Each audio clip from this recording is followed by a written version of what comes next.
What is up, Michigan Nation? It's your boy TJ Ronin, and we're back with another call-in show. And I thought about, should we take the angle of Michigan versus the NCAA? We could always do that, and I'm sure we'll talk about it. But I thought, let's take the angle that Bryce motherfucking Underwood is the first ever 100 rated player in On3 history. Take that, Buckeyes. The best recruit since Trevor Lawrence. Now, regarding rankings, they'll argue Quinn Ewers, but the reality is Rivals is on some bullshit. That's just the deal. But this is the call-in show. This is your show, and we're here to talk about it.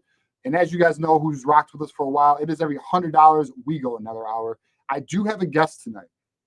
My guy, Matthew Eller, is going to be here, but he's running a little late because he had to cover a game. He's on the west side of the state. He just joined the Voice of College Football. He's a writer for us. So I'll bring him in when he gets here. He's on his way. Actually, speaking of my guy, speaking of the guy, Matthew Eller, what's up, my guy? How you doing, bro? Hold up, let me pull you up. What up, bro? Hey, what's up, TJ, man? Thank you for having me on.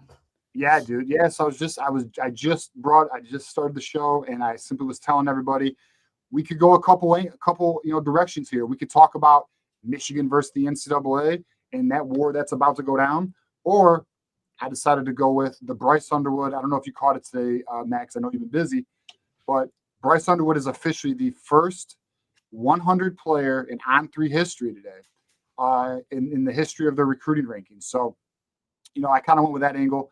But, what's up with you, man? Introduce yourself to everybody and let everyone know about you.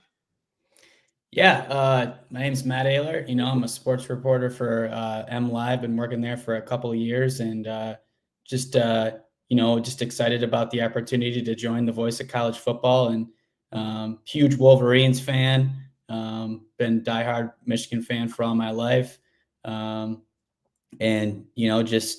just a big passionate writer about sports. Love my Lions, Pistons, Tigers, Red Wings. Represent the 313. You already know the deal, baby. Let's go. And yeah, just love to write sports, and just excited about this opportunity to work with the Voice of College Football. I appreciate TJ, you having me on and introducing myself. If you don't, definitely give me a follow on X, at Matthew Eller, and then through mlive.com/Matthew Eller. You can find me there.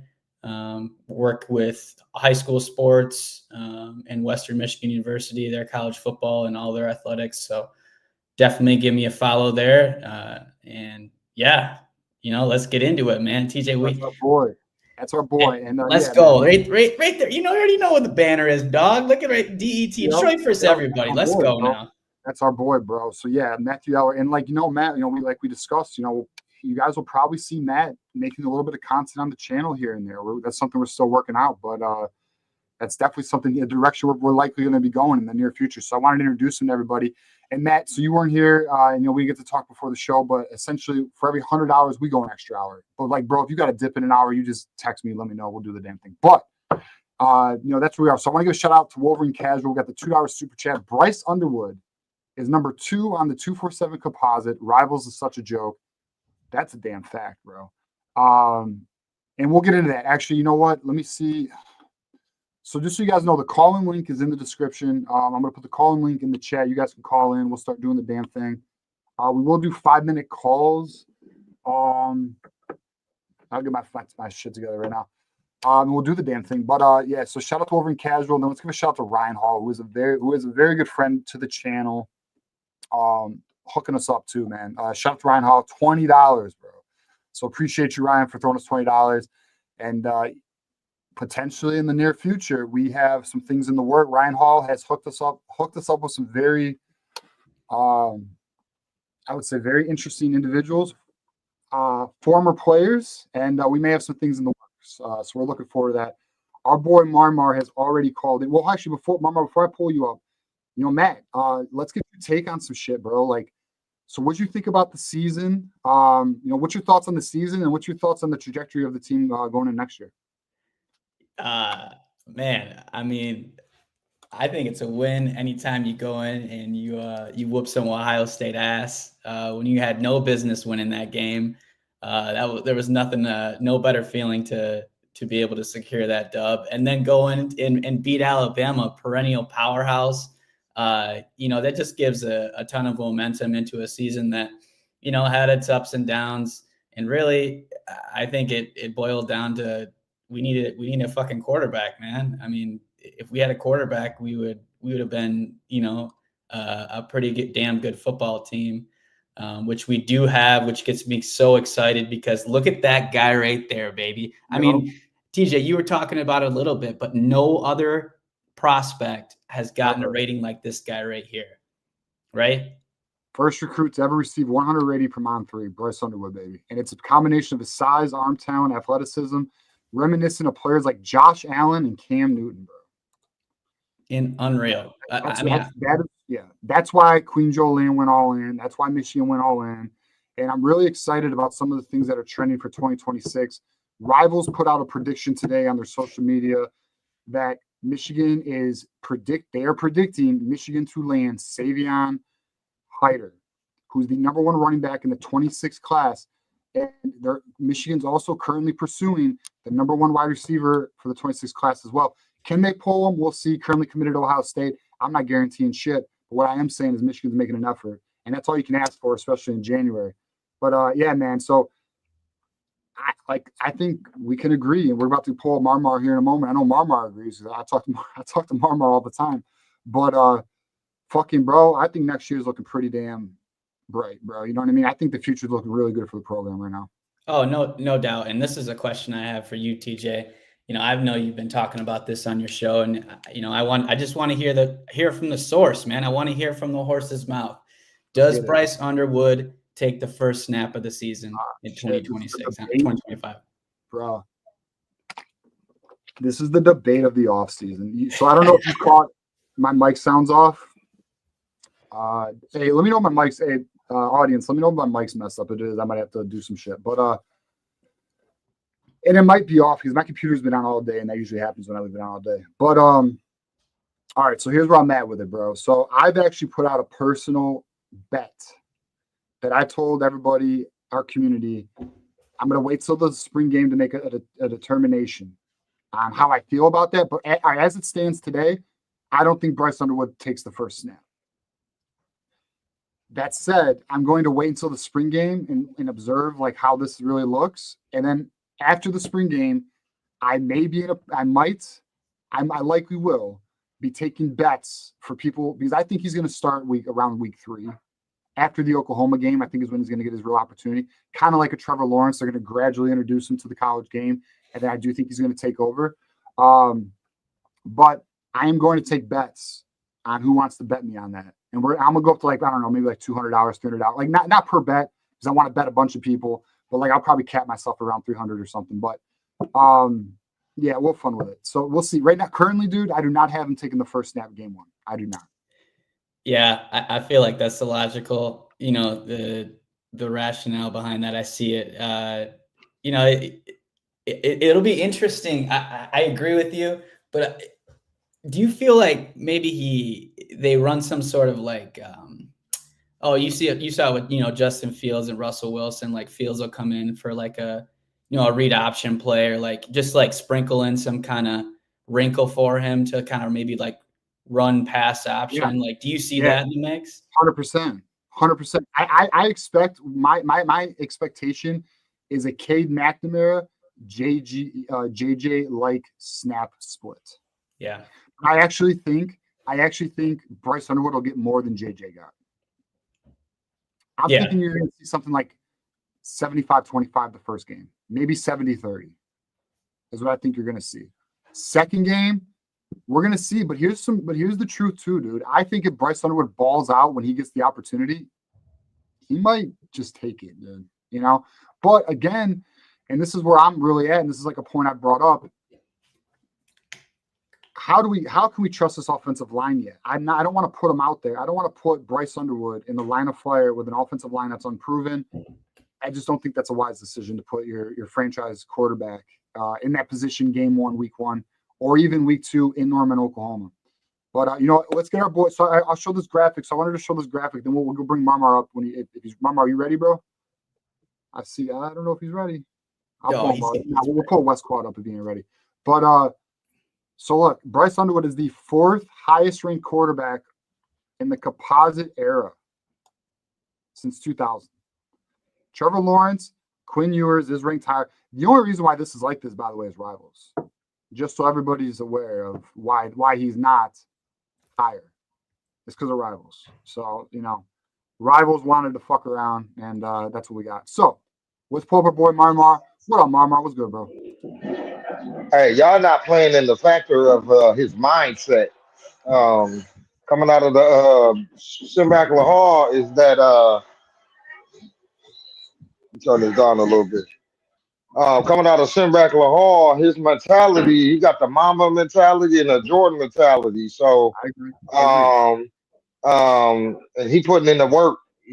Sharon Moore, he came out, say he the first one in and the first one out. He be in there like 6 o'clock in the morning working. And I don't know if you seen the video of them working out. He's getting them reps in. By the time he hit that field, that boy gonna be Cam Newton looking.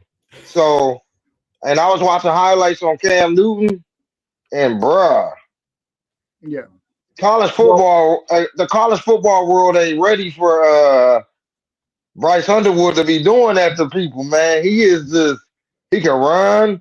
And then another thing, you remember when he used to do 7-on-7s in the big house? He's comfortable in the big house. So that plays in the factor. He did a lot of 7-on-7s there. So I just think his mentality, I know JJ came in with the same mentality, but I just think Bryce Underwood is different, bro. Yeah, like y'all just showing all that, where he ranked at. He's overall the best quarterback on On3, our player in On3 history. Yeah, you don't let a person like that hold a clipboard. You put him right in and see what he can do. Let me ask you this, Marmar. Do you trust our offensive line to put him in the line of fire like that? I mean, I feel like I do know the answer. I mean, the last 2 games told me I could trust the offensive line. They protected Warren. The last 2 games. So Josh alone though. The NFL though. So our left guard's not going to be there next year.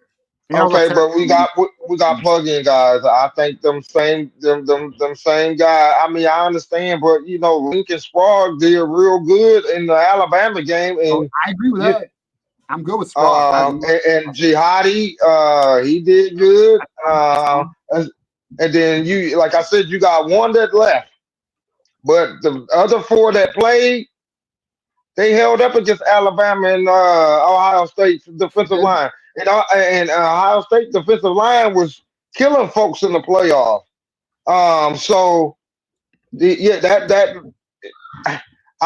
think the difference between Warren and David, the difference between Davis, Warren, and Bryce can use his feet a little better, and I think he got a better vision of spotting the pressure. To get up out of there and gain 5 to 10 yards if the offensive line collapse. So, and do some stuff like Daniels did in for the Washington Redskins. I call them the Redskins because I'm not woke. Hey, we're not going to censor you, man. I didn't ask you. You think he's going to start week 1? I would. I I thought you was talking to me. I'm sorry. My bad. Yeah, man. No, it's all good. No, I think I'm with you, TJ. I feel like they're gonna throw the veteran in there for week 1, but I see it coming down. The talent for Bryce is just undeniable. Like they're gonna have to put him in. And honestly, like I hear the Cam Newton comparison, but I think he's more of an accurate passer than Cam Newton is. He can throw every single. I mean, that guy has a damn go gadget, Inspector Gadget. That's his freaking arm, man. Like the way he throws the football is just different, bro. Like I'd never seen anything like it. All the tape. I mean, I watched him in his junior year. He played in the state title game. I covered that game. Obviously, he lost that game, but like the way he was throwing the deep ball, like over the middle, precision, tight window throws. I mean, the whole 9 yards, everything that you want in a quarterback, he's got it. And then this year, he added that element of just being able to run over guys, linebackers. Just he's a freaking beast, man. Like look at this. I mean, the way he's able to stand, like you just see the specimen that he is out there. He's just bigger than everyone. He's Himothy. Yeah, facts. And then how you run right here, this run, like I said, if you notice his offensive line was collapsing and he used his feet. Absolutely. Just like, just making that easy check down throw. Like he's a total package. He is a 5-tool quarterback. I mean, he's got everything. He's got everything: size, strength, arm strength, mobility, IQ. I mean, he's got it all, man. There's a reason why he's what he is. He is him, bro. He is him. And then the X factor, with a running back like Justice Haynes, man. That's going to be. I can't. And then hey, Matt, I feel you. I feel it. Hey. Oh my goodness, Jordan Marshall, and then throw in some Campana in there. Yep. Oh, yeah. Ooh, look at that! Look at his run. Oh my goodness. Yeah, that's crazy, bro. And Michigan landing him. Yep. Oh, we about to take off next year. You know what I'm saying? Not only that, Michigan's about to have the number 6 class in the nation once Ty Haywood comes. Even though Ty Haywood's being disrespected. Where's Moose at, by the way? He's been fucking 48. They dropped him to 48. Yeah, I know, bro. That's wild. Dude, Keegan told me that. He did nothing but dominate his senior year, make an All-American game, and gets dropped. When he gets predicted to Michigan. You know why they do that, TJ? I think clicks, bro. That's all I got. No, I think they do that because in Schembechler Hall, whoever the coach, the last, Hardball, and then now Sharon, they know what these kids are, but these people that are predicting these kids and their stars, they really don't know. Because let's go to Kenneth Grant and Mason Graham. They both are 3 stars. Now they projected first-round picks. And then, Justin, what's the new strength and conditioning coach name? Justin. Okay. He finally came back. He finally came on at the last 3 games of the season. You can see in Ohio State how much faster we were than them. I agree. We were faster than them. I agree. And it's because we developing. We not buying players. We developing them.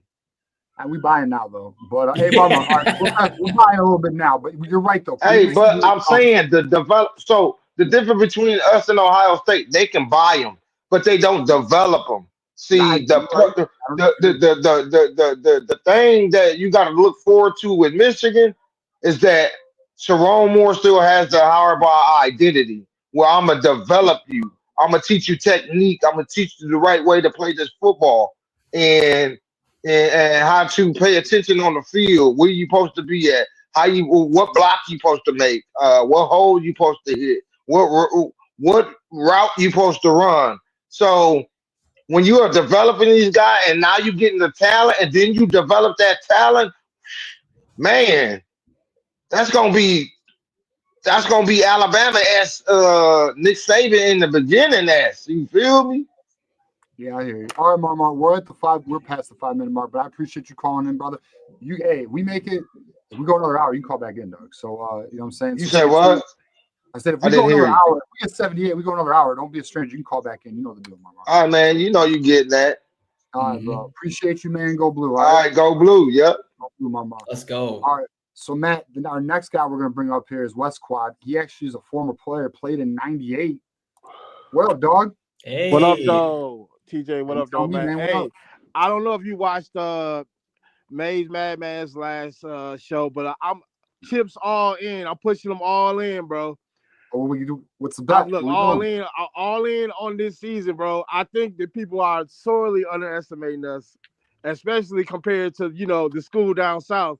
I don't know what they think they got coming back down there, like compared to what they got. I mean, I don't know. I'm all in. That's all I'm saying. I'm all in.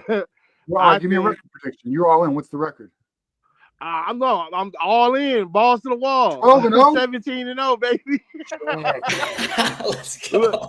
Listen, I know it sounds like homerish, but I think people are underestimating us, including ourselves. I think we can do it next year with a freshman quarterback. I think he's gonna be our personal Jaden Daniels. That's how much I'm believing right now. So my comparison to Underwood is a Vince Young mixed with a Jaden Daniels. There you go. I can rock with that. That's I mean, a little bit bigger than Jaden Daniels. The Cam Newton comparison to me isn't a good one because Cam Newton was 245, Bryce is 215. Bryce will get to 225, 230, but I don't see him getting any bigger than that. But a better thrower than Vince Young. Oh, no doubt. Yeah, absolutely. Yeah, that's why I went with the Jaden Daniels. So he's got the Jaden Daniels arm, but he's got the Vince Young stature, and the mobility, and the playmaking, and all that. The poise of Daniels, the poise, man. He's already doing that VR shit. He's already in the building, waking up, doing that VR shit. That's the key, bro. That VR shit worked. That 1.5 speed worked for Jaden Daniels. So I hope Bryce is on that. But I wish TJ on the O-line. About the VR shit. Elaborate. What does that mean? Oh, Jaden Daniels apparently the thing that made him so good last year that he was doing like his workouts with a VR system, like running like against a VR defense, but he was doing it at 1.5 speed, so that when he actually got in the game, it was much slower. Right, that's crazy. So I didn't realize it was at 1.5. That's crazy. Yeah. Like that. I mean, it makes sense though. It's like, the game wouldn't be shit compared to if it's at 1.5, then this all slowed down. Mm-hmm. It's just like when coaches say, "I make your practice hard so that the game is easy." But the one thing I will say, I agree with you, TJ. If we get the line is gonna be the difference. The O line, I think the D line is gonna be nasty. But if we get that O line figured out early, then sky's the limit. That's my stance on it. Yeah. What do you think is going to be like? I know Haywood's a big trying to get, but like I heard some Notre Dame transfers that might be in the mix. Like TJ, what is it going to take for Michigan to have a respectable offensive line? What is for you? So if Michigan can land Pat Coogan, who's visiting this weekend, that could potentially be enough. I'm with you on that one. He's better than Rocco Spindler. So if Pat Coogan, he played center for Notre Dame last year. There's talk that they would just move him to guard. He'd play left guard. And then Evan Link would be, look, to Marmar's point, Evan Link played pretty good those last, at the end of the year, right? So to me, then I think you do have a respectable young line too. I think it's a very young, promising offensive line. And then you get Ty Haywood and Andrew Babaloa coming in. They might be able to make an impact like an Andrew Sprague did at the end of the year in terms of your six offensive linemen. And who knows who else is going to be ready? It could be maybe Ben Roebuck's ready to be that sixth. I don't know. We're going to have to find out in camp. But I would have thought Percy, but he moved on. But we're not far from a respectable offensive line. So my position on that is I'm good with center, Crippen, I'm good. Giovanni Al-Hadi at right guard, I'm good. Sprague at right tackle, I'm good. Left guard's a hole, though. We don't have a left guard. Lawrence Tatar's not coming until June. And even then, that's a questionable. Like, he was a Division II guy or an FCS guy. I don't know. He was at Fair State. So I believe that's FCS, right? So what was it? Is that Division II? What's Fair State, West Quad? Do you know? I think Fair State is D2. Yep. D2, right? So he's a D2 guy. Like, how's he going to acclimate to the D1 game? I don't know. And then left tackle, Evan Link, yeah, he did play well, but I'll tell you right now, we all agree he was a weak link during the year. Okay, just was. Now, but I'll tell you right now, the coaching staff believes in him. That's why they played him like that. They believe in him. They think he has a crazy potential. Right. Let's give a shout out to GT here for the $5 super chat. He goes, would you guys rather be Justin Tucker or an attorney for NCAA having to go against Michigan right now? Justin Tucker. So I don't know the full Justin Tucker story, but apparently he was getting like some type of massage or some shit. He was the white Deshaun Watson. Yeah.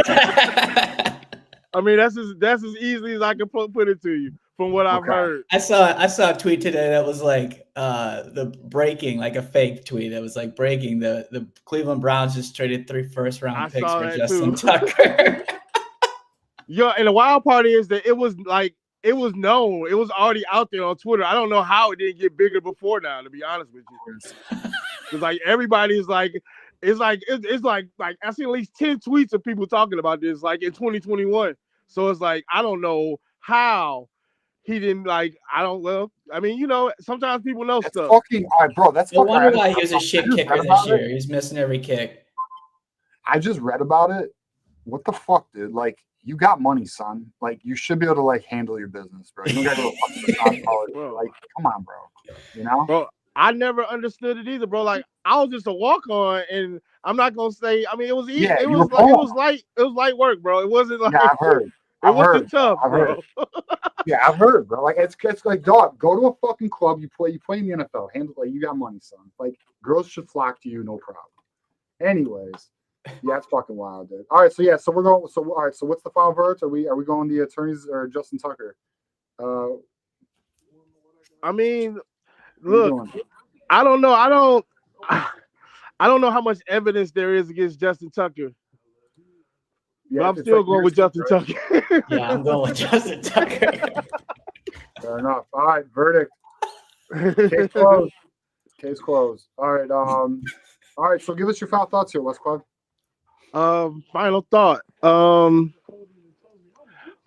Find the left guard, bro. Like I said, I'm all in, bro. Like I know it sounds like homerish, but I am all in. This the way everything is lining up, and the fact that people are sleeping on us. We never do well as what I'm saying, as the favorite, but as an underdog creeping up that pole, just like in '97, baby.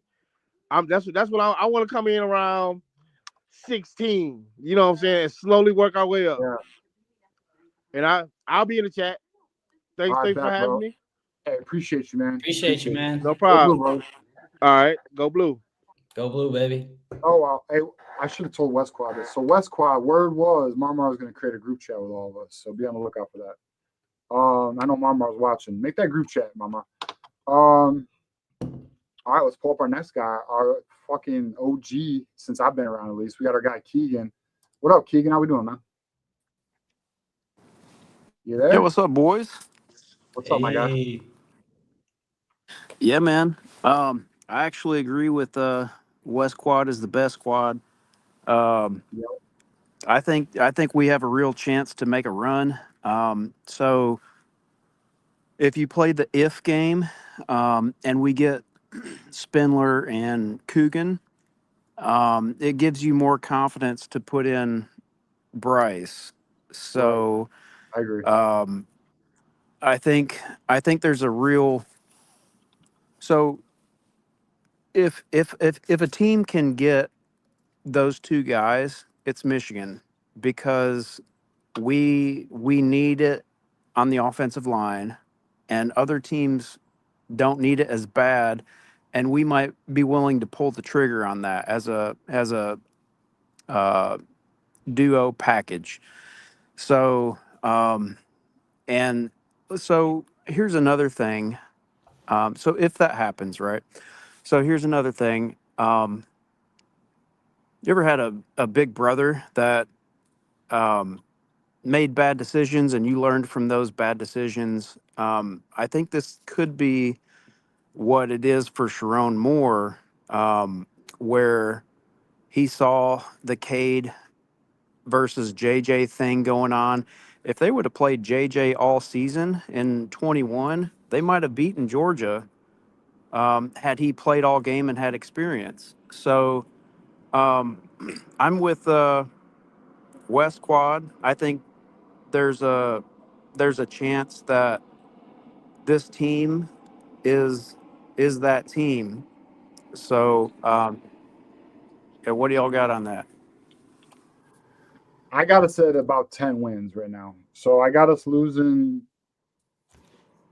2 right now, currently, as it stands. But I think the schedule. See, here's the thing, though. The only reason why I have that is because there's just a little uncertainty.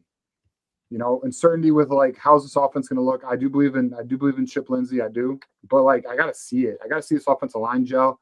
So I'm at 10-2 before I go any higher than 10-2. I got to kind of see it to go higher. You know, but I think we're a playoff team. I don't see why we're not a playoff team, especially with our schedule. Which, by the way, I was talking with Garrison last night. Last night. Has anyone looked at Oregon's schedule next year?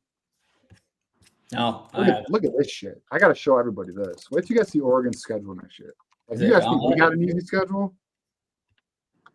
Unfucking believable when I show you this shit. Bro, who the fuck are they playing? Look at this. Montana State, Oklahoma State, Northwestern, Oregon State. Penn State is the only team. Indiana, Rutgers, Wisconsin, Iowa, Minnesota, USC, Washington. Cake, bro. That's a cakewalk, bro. What the fuck? They're automatically in the playoffs. Game over for them. They're in. So they should be into a playoff bracket right now. They're in. They should be walking into 5-0 in that Penn State game in Happy Valley. Like, Jesus. Absolutely ridiculous. That's insane. It is insane. No, I'm with you, TJ. I also agree. Like, I feel like, 10, 11 wins is definitely on the table. Like, with our schedule, it's not that bad. And just the potential that I'm just so excited about our running game, man. Like, there's so many new elements coming in. Just with Jordan Marshall, what he did in the bowl game, and then you add, the ability of the transfer Justice Haynes. Yep. I'm just watching your video the other day, TJ. Just his clips, like the way he's able to explode through the hole. Yes, he doesn't have that top end speed, but you don't really need that. Like he's been able to just like bounce off of would be tacklers. Like it's actually insane that we got him the number one running back in the portal. And then Chip Lindsey's offense, man, like it's intriguing to see that power spread scheme and what he's going to be able to implement with that. And then maybe able to take, the play action shots, the deep shots down the field. And yeah, I think it's our year, man. I think this is a playoff team. 100%. I think it's a playoff. We get Pat Coogan. It's a playoff team. So this is Pat Coogan. This is PFF grades, 357 pass snaps blocked, 0 sacks allowed, 6 pressures, 79.2 pass grade. He's a beast, bro. We had him at guard, and just so anyone wants to know, we are getting the last visit. He's coming this weekend. Where it is, Michigan's going to be pretty aggressive with it. So we'll see. It's always good to have that be that last visit. Yeah, sometimes it is good. We'll see if it's good for us. But all right, Keegan, you got any final thoughts for us, man? Yeah, I think 3 losses is the floor. I think undefeated is the ceiling. So I guess my question for you, TJ, and I want to get our guy Matthew. But so are your 2 losses Oklahoma and Nebraska? Yeah, it's a great question. So one of my losses, what sucks is like I think we could beat Oklahoma. I guess I'm more or less just like using probability here. I don't know where the 2 losses are coming. I think we can beat Oklahoma though. I'm not scared. I will say with Oklahoma getting John Mateer though, it kind of makes that game a little bit. And I'll pull up the schedule right now. It kind of makes that game a little bit more challenging, but I still think we can go in there and win. Their defense is garbage. They know it. I talk to Oklahoma fans; they do know it. I mean, I think where potential losses could be is here, Yeah. here, Mm-hmm. definitely not here. Hell no. And then F these dudes, but I mean, let's be honest, it's not like they suck, but we can beat them and we'll be at home. So somewhere here. Yeah, those games are all on the road too. I could here see. and here where my 2 losses can come. I don't know where it's at yet, though. I think we could beat all of them, by the way. I hear the 12-0 argument, and I would be 100% on board if we had Mason Graham, Kenneth Grant, Will Johnson coming back. You know what I mean? Mm-hmm. Well, here's the thing too, TJ. If we get Wink back, we might be prepared to handle John Mateer in Oklahoma. We're getting Wink back. I mean, it does not appear. I think you're right. I think we can look at another top 10 defense next year. But at least, it appears Wink's not going to the NFL. All the spots are filling up, and no one's really reached out to him recently. So, I think Wink's coming back. Yeah. That's so what's your floor, Matthew? Floor. I mean, I feel like floor is 10 wins. With this schedule, like TJ pointed out, like, one of these road games I could see, Oklahoma, Nebraska, USC. But I think the ceiling is 12-0. Like, I don't see this schedule being, a huge gauntlet. Like, with the way we're going to be able to run the football. Yes, I know the defense lost some key pieces, but we're still going to be, ground and pound and control the game. And I think that, the talent that we have on offense and just the pieces that we were able to retain, I feel like, the ceiling is 12 and floor is 10. Yeah. So my floor is 9-3. My ceiling's 11-1. I just don't see undefeated. That's so hard to do, man. And then you're gonna have like a young quarterback like this. But hey, I'm with it. I'll take 12-0. But all right, Keegan, appreciate you, man. All right, guys. Thanks for pulling me Appreciate up. you, man. Go blue, my friend. All right, I want to give we got defending the natty here. TJ, where we at for another hour? We are 73 away. Actually, hold up. We are 68 away from another hour. $68 because GT just threw us a 5. 68 away from another hour. Greatly appreciate everyone's contributions to the show. Currently, we are 23 minutes away from that hour. So if we can get 68 more, me and my boy Matt Eller, which, by the way, bro, I always thought your last name was Eller. Eller, baby. I know it's deceptive. Eller. Yeah. There's no A in this fucking name, but it's Eller. I got it. All right. What the hell is your nationality, dude? What are you? It's German. That's that German nationality, man. No, I should have known that. I'm German too, by the way. So shout out to you. Oh yeah, dude. All right, we got GT here. St. Jude Children's Hospital canceled. Oh, geez. I don't even know where this is going.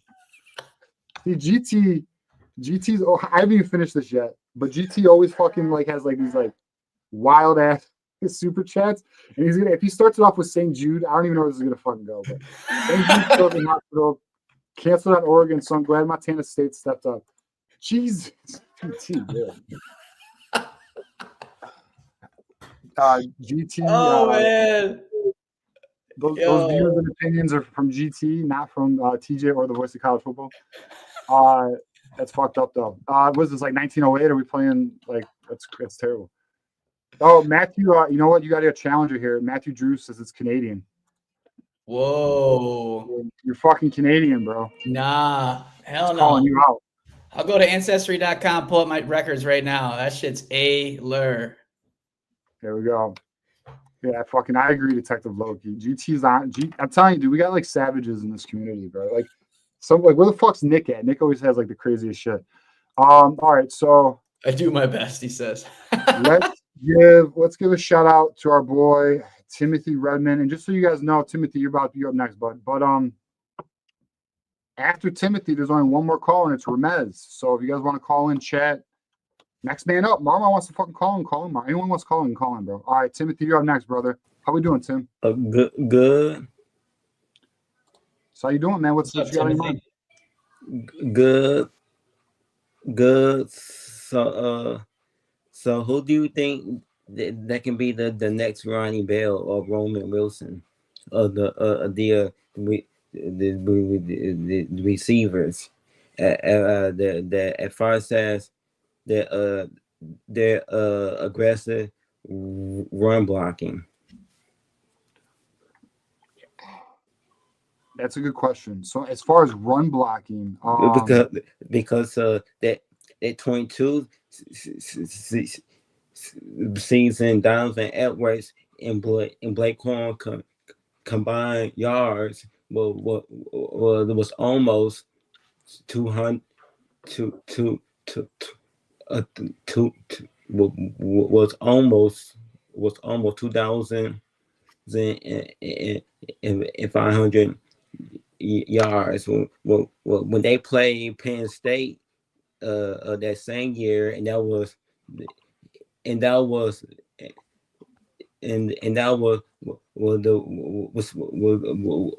also so amazed out. The second half, they straight up abandoned the passing attack, and by the end of the game, the Michigan had 418 yards on the ground. yeah. So Can they replicate that this year? I think in one game or two. I think the wide receiver you're looking for to replicate that run blocking is Kendrick Bell.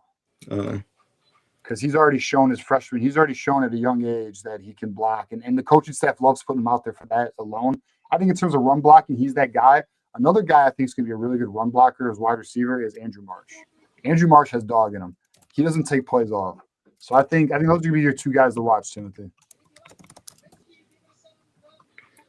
Timothy, I feel like you know more ball than me, man. Just like in the comments. Holy cow. That cornerback that decommitted from Georgia, that flipped his commitment to Georgia to Michigan.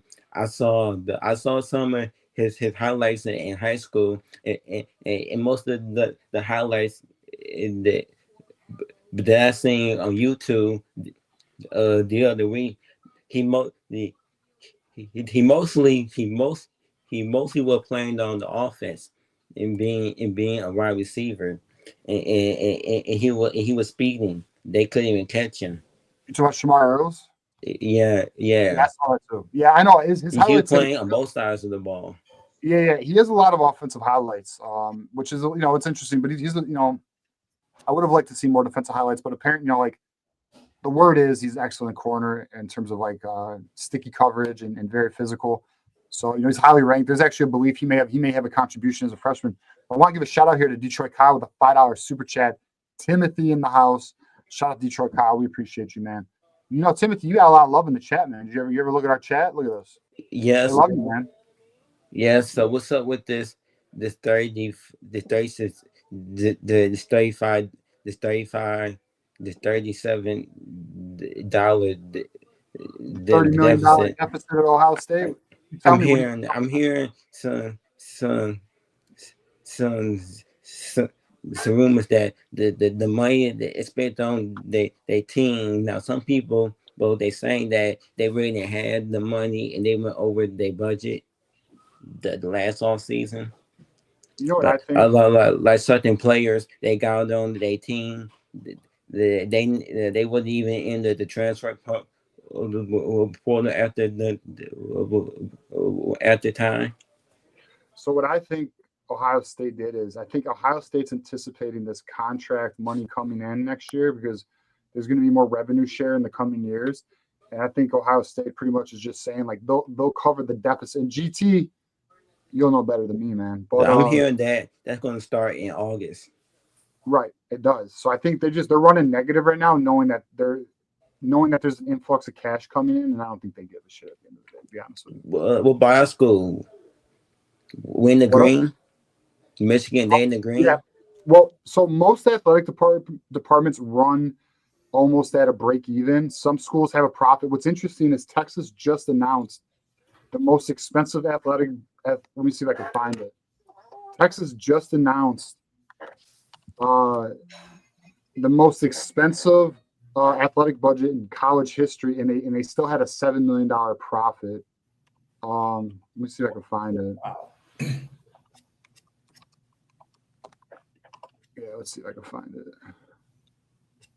There it is. Yep, there it is. So Texas right here. Texas Athletics spent $325 million during the 23-24 fiscal year, the highest operating expense in the history of college athletics.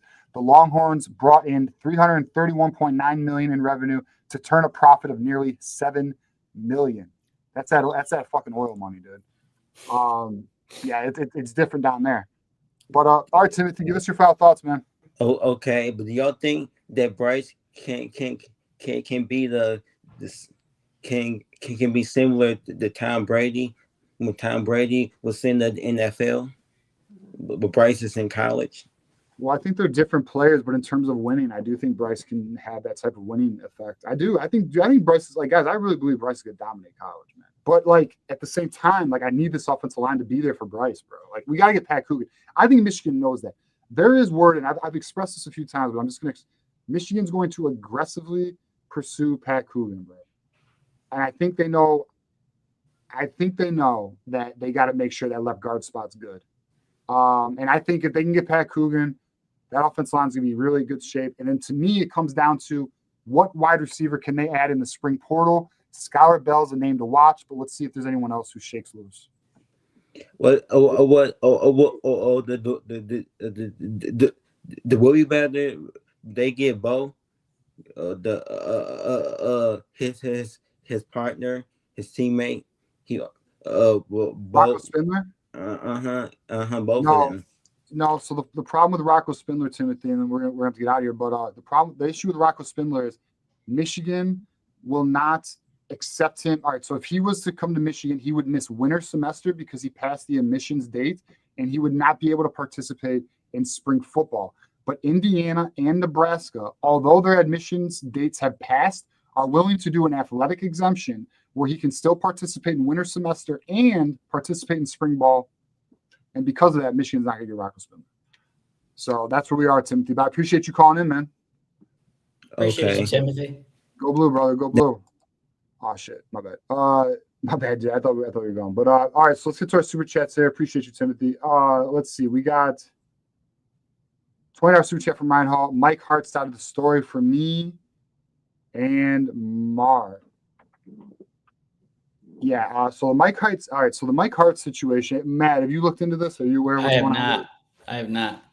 What's going on so, there? Like, I'm gonna be real. I'm not like clear with it because, like, I mean, I read about it, but so apparently, all right. Listen, so we've talked about Mike Hart a lot on this channel. Well, not a lot, but like over the years, what I meant by that, like, it's come up a few times, and like, listen, Mike Hart was not happy about Sherrone Moore being head coach. And now the things I'm about to talk about were prior to this occurring. This has to do with what happened with Rutgers and then going to, I think it was Jesse Minter. I read this, so just, and if I'm loose, if I'm fuzzy on the details, forgive me, because like I read the article, but like I'm gonna be real with you, like I don't. At the end of the day, I'm more worried about what's next for Michigan, not fucking what Mike Hart did. But long story short, Mike Hart wasn't seeing eye to eye with Michigan. There was some unhappiness with Sherrone Moore getting the job over Mike Hart. And then word is, and I don't know what this is, he had some personal shit going on in February and he, stepped away from the program. Let's just say it wasn't the cleanest of breakups, okay?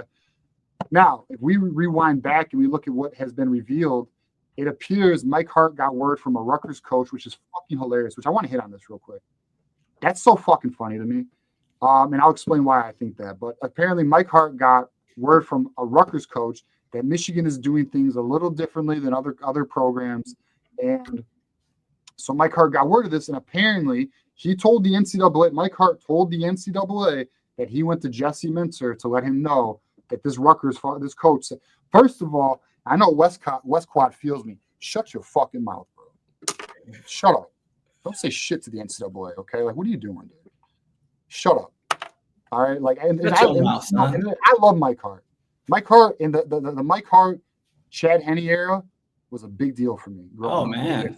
And it's still all love for Mike Hart, but everyone fucks up. And this was a bad move by Mike Hart to even do that. And like, look, dude, you know what I'm saying? You don't know shit. You don't know shit, Mike. You don't know shit. No one knows shit, and you keep it moving, bro.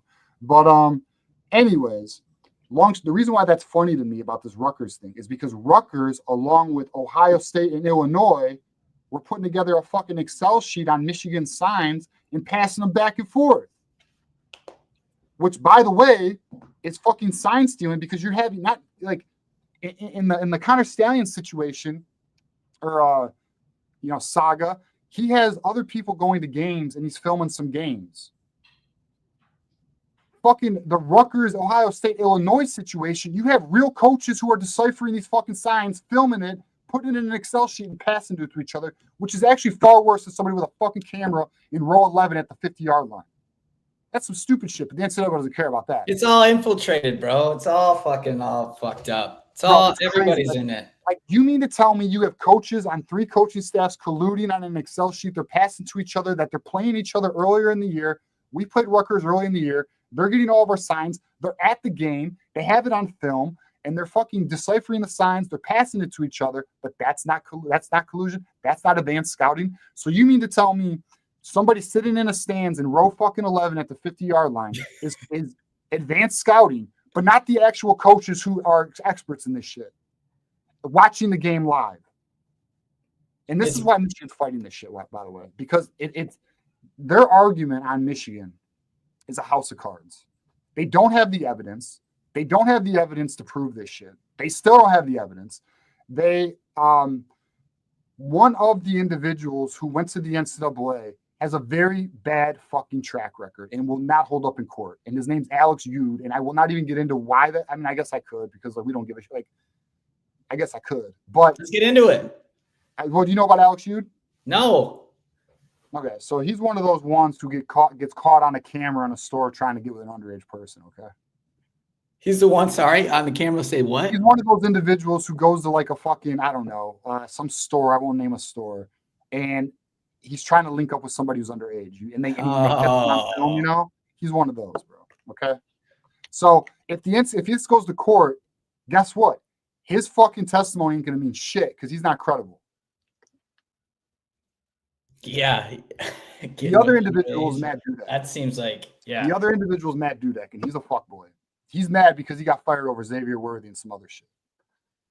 Stupid. But anyway, so yeah, that's where we are with that. Michigan versus everybody, bro. Come on now. It's just crazy. I can't believe Mike Hart would do that shit, bro. Like, I just can't. And then, like, the kid who told on Chris Partridge, that's insane to me. Keep your mouth shut, kid. Like, it's okay. Like, just you didn't hear nothing, bro. You know, just keep it moving, bro. You don't know nothing. Anyways.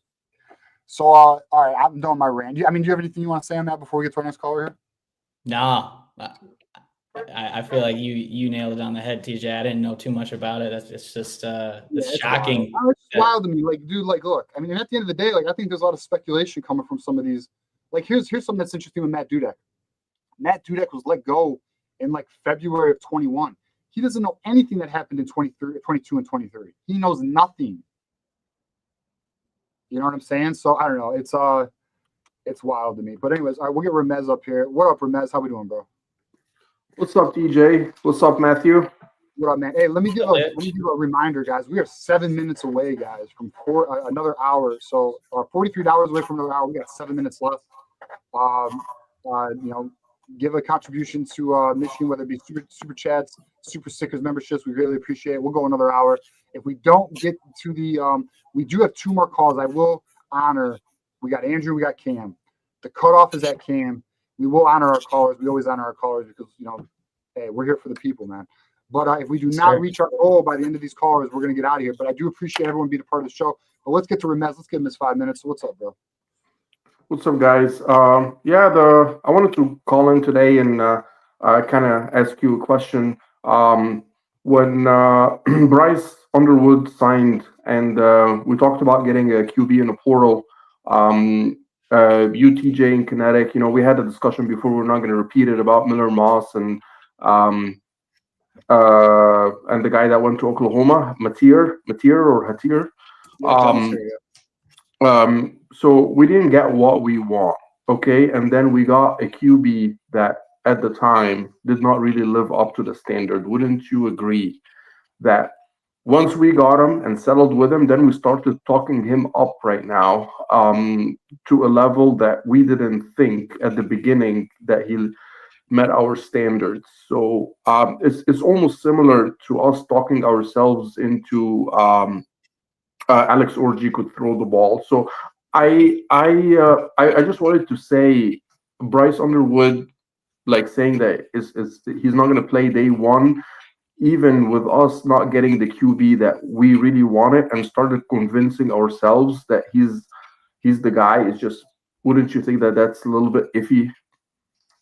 Okay, well, all right, first of all, timeout, because I just realized I missed some super chats from us. So I'm gonna pause the clock, bro. Let me get to these super chats. So my bad, GT. So I went on a rant. I went on a rant with Ryan Hall, and I completely forgot the rest of you guys. So I'm gonna give you a shout out. And let me also adjust our banner here. I don't think I have it accurate. So we got GT here. So just pause. All right, Ramez, by the way, good question. We're gonna dig into that. I think that's a great question. GT, $5. If OSU can't pay the credit card that they use to put Caleb Downs on, how does that work? Does he have to go back to Alabama? No, there's no returns, GT. All sales are final. All sales are final. And he's going to the NFL now. So I mean, it worked out. It's like you run a company into the red, but you get some assets along the way, and they got a natty for it. So I guess kudos to Ohio State for gaming the system like they always have. Antoine King, $5 super chat. Which assistant coach is on the hot seat this year? All right, so we all can answer this. In my opinion, Ron Bellamy, J.B. Brown. You got anyone, Matt Eller? Euler? Yeah, I feel like Bellamy's a good one. Because of the I don't know, the receiving corps that we have right now is, I wouldn't say top tier, but I feel like I'm with you on Bellamy, just in terms of just what we bring back and the production that we could see out of it. Yeah, fair enough. All right, let's get to our next. Let's get to oh shit. All right, well, we're definitely going another hour, boys. Okay, we got Detective Lloyd gifting a membership. And by the way, shit, Ramez, hold on, I gotta play a commercial. Boys, I forgot to play. Hey, I told you guys a week ago we had a major announcement. If you haven't seen this yet, I want you guys to check this out. Oh shit, I'm tripping. Where's John at? Hold on.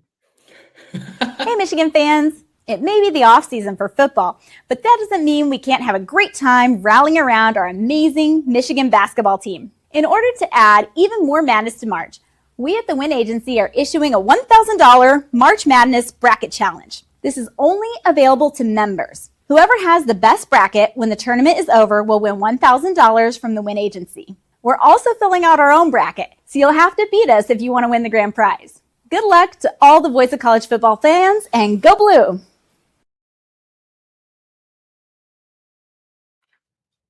So, hold on. If anybody wants to know why John is so damn important to the show, it's because it runs a lot smoother when he's producing it. Okay, you see, I'm a little all over the place. But at the end of the day, hey, listen, Win Agency has put out a challenge. We got the $1,000 bracket challenge. Anyone who is a member, tier 2 or up. So shout out to Detective Loki. Shout out to Tom Bouchard. Shout out to Detective Loki again. Everybody who just received a membership is going to be eligible to submit a bracket through ESPN. If you are tier 2 or higher on the Michigan Voice of College Football channel, which there's a bunch of you, by the way. We got over 100. You can submit a bracket, and the number one, the team who wins it all wins $1,000 prize, guys. You will get $1,000 prize. Shout out to Win Agency. Now, the only catch is this. The only catch. There's one catch, but it's not even a catch. Win Agency submitting a bracket. I'm submitting a bracket. John's submitting a bracket. And we're coming to fucking win, boys. So may the best man win. So you got to beat me. You got to beat Win Agency. You got to beat John. If you can beat any of us, you get $1,000. You get $1,000. So let's give a shout out to Defending the Natty for pushing us over to the second hour. Let's go. Let's go. Let's fucking go, boys. Hey, shout out for real though. Shout out to all you guys. And I can't even wait to do the bracket challenge. So we will, and just so you guys know, what we're gonna do is, and you're only. All right, here's the other catch. Only one bracket per person. We're not doing 5, 7. No. One. You get one shot. Don't miss your chance to blow, boys. Eminem, baby. Don't miss your chance. But yeah, and what we'll do is we'll do a on the community tab. You'll see a members only post, and it'll have the link. It'll have the password, the username, all that to get into the group. And we'll be updating you guys every show. So next Tuesday, we'll have another update for you.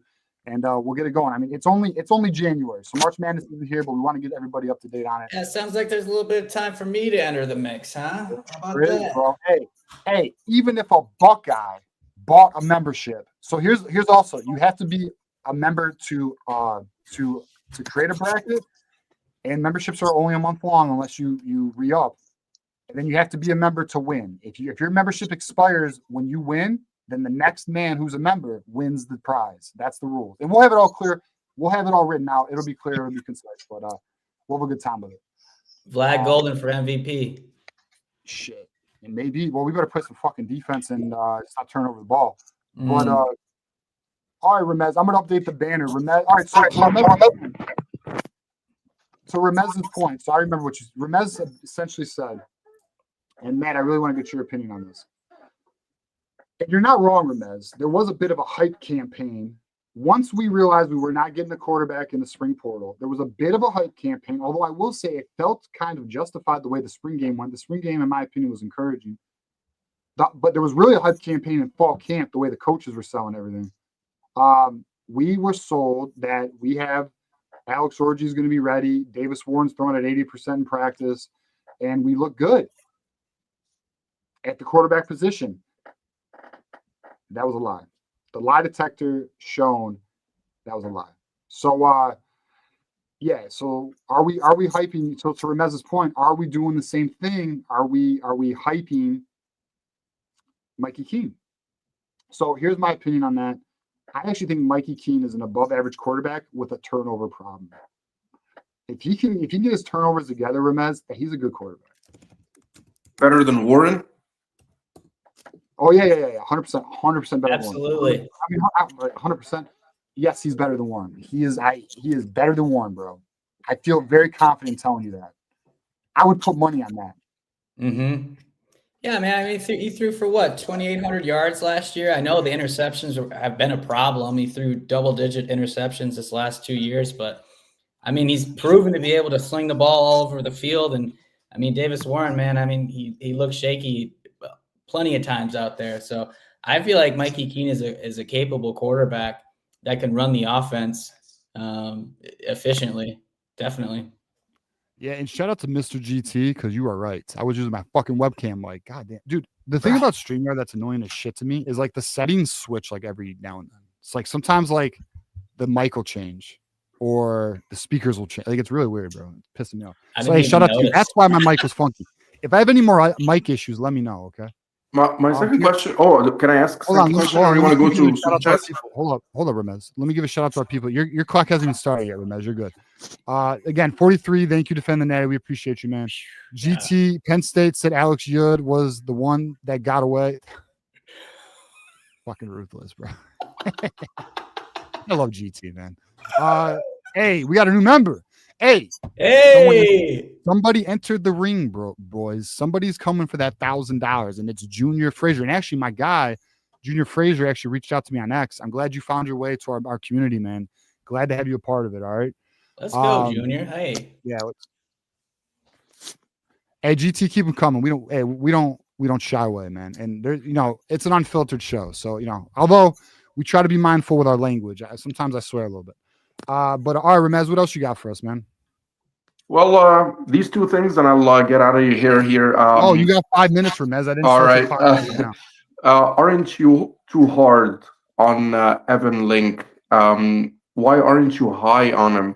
The guy played ahead of schedule, and the reason I love this show, and I like really watching the voice of college football here, because you guys always like kind of bring education to it too. When you pulled off the PFF grades on Evan Link, and it was up, as you said, and it was in the 60s at the beginning of the season, but we haven't been talking about it much towards the end. But it had to be in the 80s, at least in the Alabama game, or probably 70s too, 70s and 80s, right? In Ohio State and Alabama. So the guy played ahead of schedule. And we should really feel good about him coming up next year, because it wasn't his fault. He was playing ahead of schedule. So why are we bitching pretty much? So, all right. So I don't have his game grades here. I'll see if I can pull those up in a minute. But you're all right. Are you correct that we played ahead of? Yes, he did. He played early because we had a need at right tackle. So he did play early at right tackle because we didn't have a solution at right tackle. They tried to get a right tackle in the transfer portal. It didn't happen. So they literally forced Evan Link into early development. And you're not wrong. And like, yeah, okay. So the argument would be, okay, these are awful because they are. I mean, he's ranked obviously like fucking one of the worst tackles in the nation. Like overall 547th out of 649 is garbage. But here's the argument. He got better as the year went on, and he played really good against Alabama. Really good against Alabama.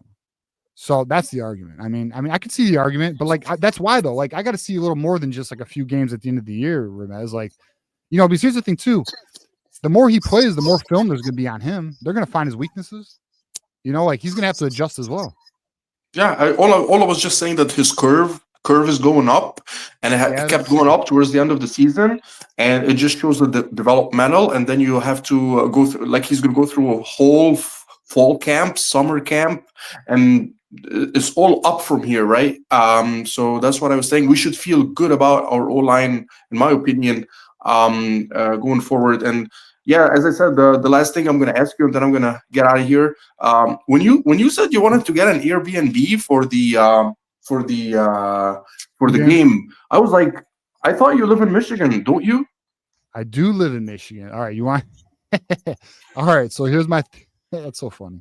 I was just like, like you don't have to really say where you live. All I was just saying, oh, really? Airbnb? I thought he lives in Michigan. I do live in Michigan, so here's my plan, okay? And I don't mind sharing it to an extent. So, as you know, we've kind of talked about this for a while. So, Maze Madman's coming. Johnny Olden, he's in the chat, by the way. Captain America, what up? Johnny Olden's coming. Maniac's coming. Kinetic may be coming. And John, as long as he doesn't have a conference in Las Vegas, he's coming. So, pause. So, we're going to have fucking like 6 fucking people coming. And what I'm trying to do, I'm going to be real with you, bro. I'm about to have a good ass weekend. So I'm trying to get an Airbnb, get a fucking Uber, go out Friday night, have a good time. Saturday, party with the boys, watch the spring game, watch the Bryce Underwood era unfold in front of our fucking eyes. The path to the next national title.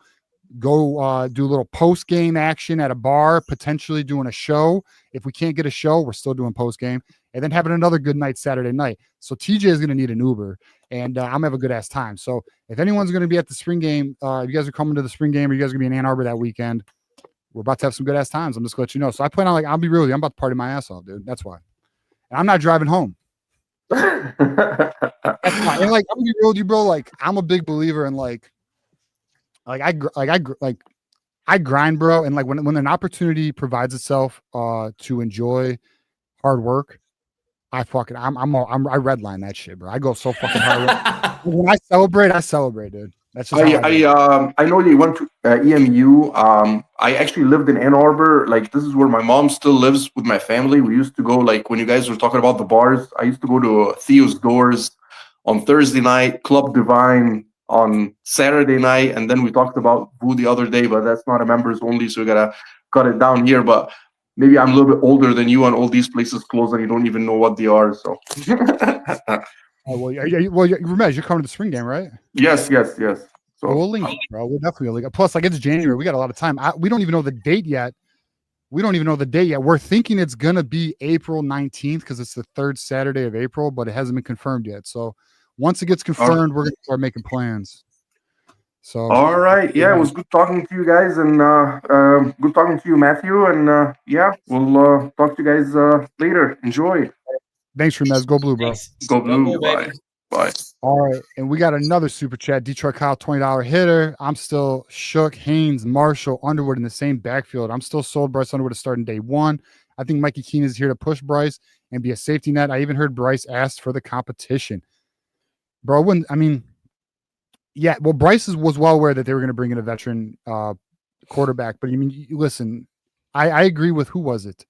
Marmar, who will be up again in a little bit. The Mamba mentality. I don't disagree with it. I think he does got Mamba mentality, bro. And like Kobe Bryant's my favorite. So by the way, since we're on the subject, Kobe's better than LeBron. Kobe Bryant. Kobe's better than LeBron. Let's get into it. Let's get into it right now. Take that. Kobe's better than LeBron. Well, hey, listen, I'm not a big What fan about of MJ? Flop. I can understand that argument. I'll just say that. I respect that argument. But in my opinion, all right, I'll just say it. I might create some enemies here. I think Kobe's the best to do it. And like I know I'm maybe a victim of an era because I got to watch him play. But I really believe what Kobe did with, after the Shaq era to get those 2 titles with who he got him with, stuck with LA. He was actually supposed to come to fucking Detroit, if anyone knows about that story. He was on his way to Detroit and then did a final meeting and destroyed the trade. Son of a bitch. I wish I had a Kobe Bryant Pistons. Who was jersey. in that trade, by the way? Wasn't it like a lot of our like Chauncey? I think it was Tayshaun? It was Tayshaun. It was a good trade. The Pistons would have won that trade in a landslide. I can't remember the trade in full detail. I think it was like Tayshaun and like I don't remember. I don't know. I'd have to look it up. Look it up. Let me know. But doing it right now. But like MJ's great, dude. Like obviously he's like we're talking about the greatest. But like to me, LeBron is the most forced legacy. And I hope, hey, if you disagree with me, that's okay. I still like Michigan all day. We're still on the same team. But it's, in my opinion, LeBron is the most forced legacy player I've ever fucking seen. And he's also king flop, in my opinion. And he brought one of the softest eras to basketball. And that is why it's on the fucking decline. And he was the face of that era. That's my opinion. And we could disagree. And I'm here for it. If you want to call in and disagree with that, we could disagree with that. But let me also just make this very clear. I'm not saying he's not great. LeBron, like when you're talking about the greatest, when you're talking about MJ, Kobe, LeBron, you're talking degrees of separation, dude. You're talking like the smallest of margins. They're all great. But in my opinion, LeBron I think he's the most forced legacy, bro. I don't even respect it. He fired so many coaches, forced so many trades. Fucking what he did to Cleveland's dirty as shit. Went back to Cleveland and left again. Like Kyrie didn't even want to play with his ass. Like, get out of here, bro. And then if you want to get into like some conspiracy shit, probability speaking, Cleveland never should have got all those fucking first picks, bro. If you look at the probability of that, no, that's not even possible. So the fact that they got all those first overall picks while he was in Miami, in my opinion, that was storybook written, bro. NBA forced his legacy, just like his son, who's now in the league. And we all know that was a joke and a half, and it's still a joke and a half. Even Stephen A. Smith had to say, LeBron, knock it off. Yeah, exactly. Look at he was 0 for 5. How many turnovers did he have in that game against Philly? Why did he even play? Put his ass in the G League. God damn. He's cooking in the G League. Give him some confidence. He shouldn't even be in the G League. He shouldn't even be in the G League, bro. He's not even to college. The only reason he was at USC is because of his dad, bro. Anyways, go be a rapper. Let's get back to the trade real quick. You're exactly right. It would have been Kobe Bryant to Detroit, Richard Hamilton, Tayshaun Prince, Amir Johnson, and a first-round pick back to the Lakers. Yeah, Tayshaun Prince, Amir Johnson, Tayshaun Prince, and who? Richard Hamilton, Rip Hamilton. I would have done it. Dude, we would have won that. Dude, Chauncey, fucking Kobe, Rashid, and I don't know if Ben was still there. Ben might have been gone, though. He might have went to Chicago at that point. I'm not sure. It was 07. Big Ben never should have went to Chicago, but we're going to go off the Pistons. But they're on the up. Shout out to Kate Cunningham going to the All-Star game. Yes, but, sir. Motor City Cade. Let me make sure I got all these. Okay, then we got 2 more. Junior Frazier. Don't forget about Blake Frazier. Junior, you related to Blake? I was messing with you, bro. No, you're right though. I like Blake coming out of high school, man. And obviously he's a legacy, all that. Remez throwing the $2, always throwing $2 after his phone calls. We appreciate that, Remez. I'm gonna update the banner here in a moment. We're up. But here, let's get to some phone calls now. We got Andrew next. 5-minute phone calls. What's up, Andrew? How you doing, man? What's good, man? How we doing? Hey, we're doing good, man. Doing good. Yes, man. I was curious. So where are we at right now? Like we're basically, once we get Coogan, man, that's basically a done deal at this point, it sounds like. I don't know if you just don't know. I'm not going to say it's a done deal. Ty Haywood, it's a done deal. Coogan, I don't know. I'm not there yet. But I think Michigan's in a good position, though. Yeah, fair enough. Totally. And let's say we get him. So he's going to be a guard spot, right? Crippen's going to stay the center. Yeah. You got Sprague, a right tackle. You'll keep El Hadi at the other guard. Link, he's surprising people. Give him another offseason. I think we're going to be fine, dude. And then people are sleeping on Avery Gott. Like, Bryce is going to have a Joe Moore type of offensive line his whole time here, man. So he's going to be set there. Why do we keep striking out on receiver after we can't get anybody here? No one. Is it just because, like, they only get 2 targets a game? Like, that's not going to be our offense anymore. Why is Chip Lindsey or like I can't even blame Bellamy, dude. Like, look at what these guys have done. We don't get them the ball ever. Like, what's the plan to get a receiver here, man? We got to get somebody. Marsh is just one guy. Yeah. So the thing that's interesting is Michigan is going to be a very aggressive in the 26 class for wide receiver.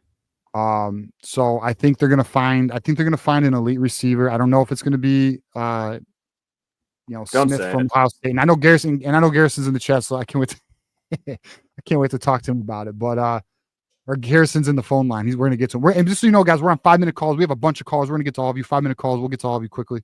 But I do anticipate Michigan to land an elite receiver in the 26 class. The Savion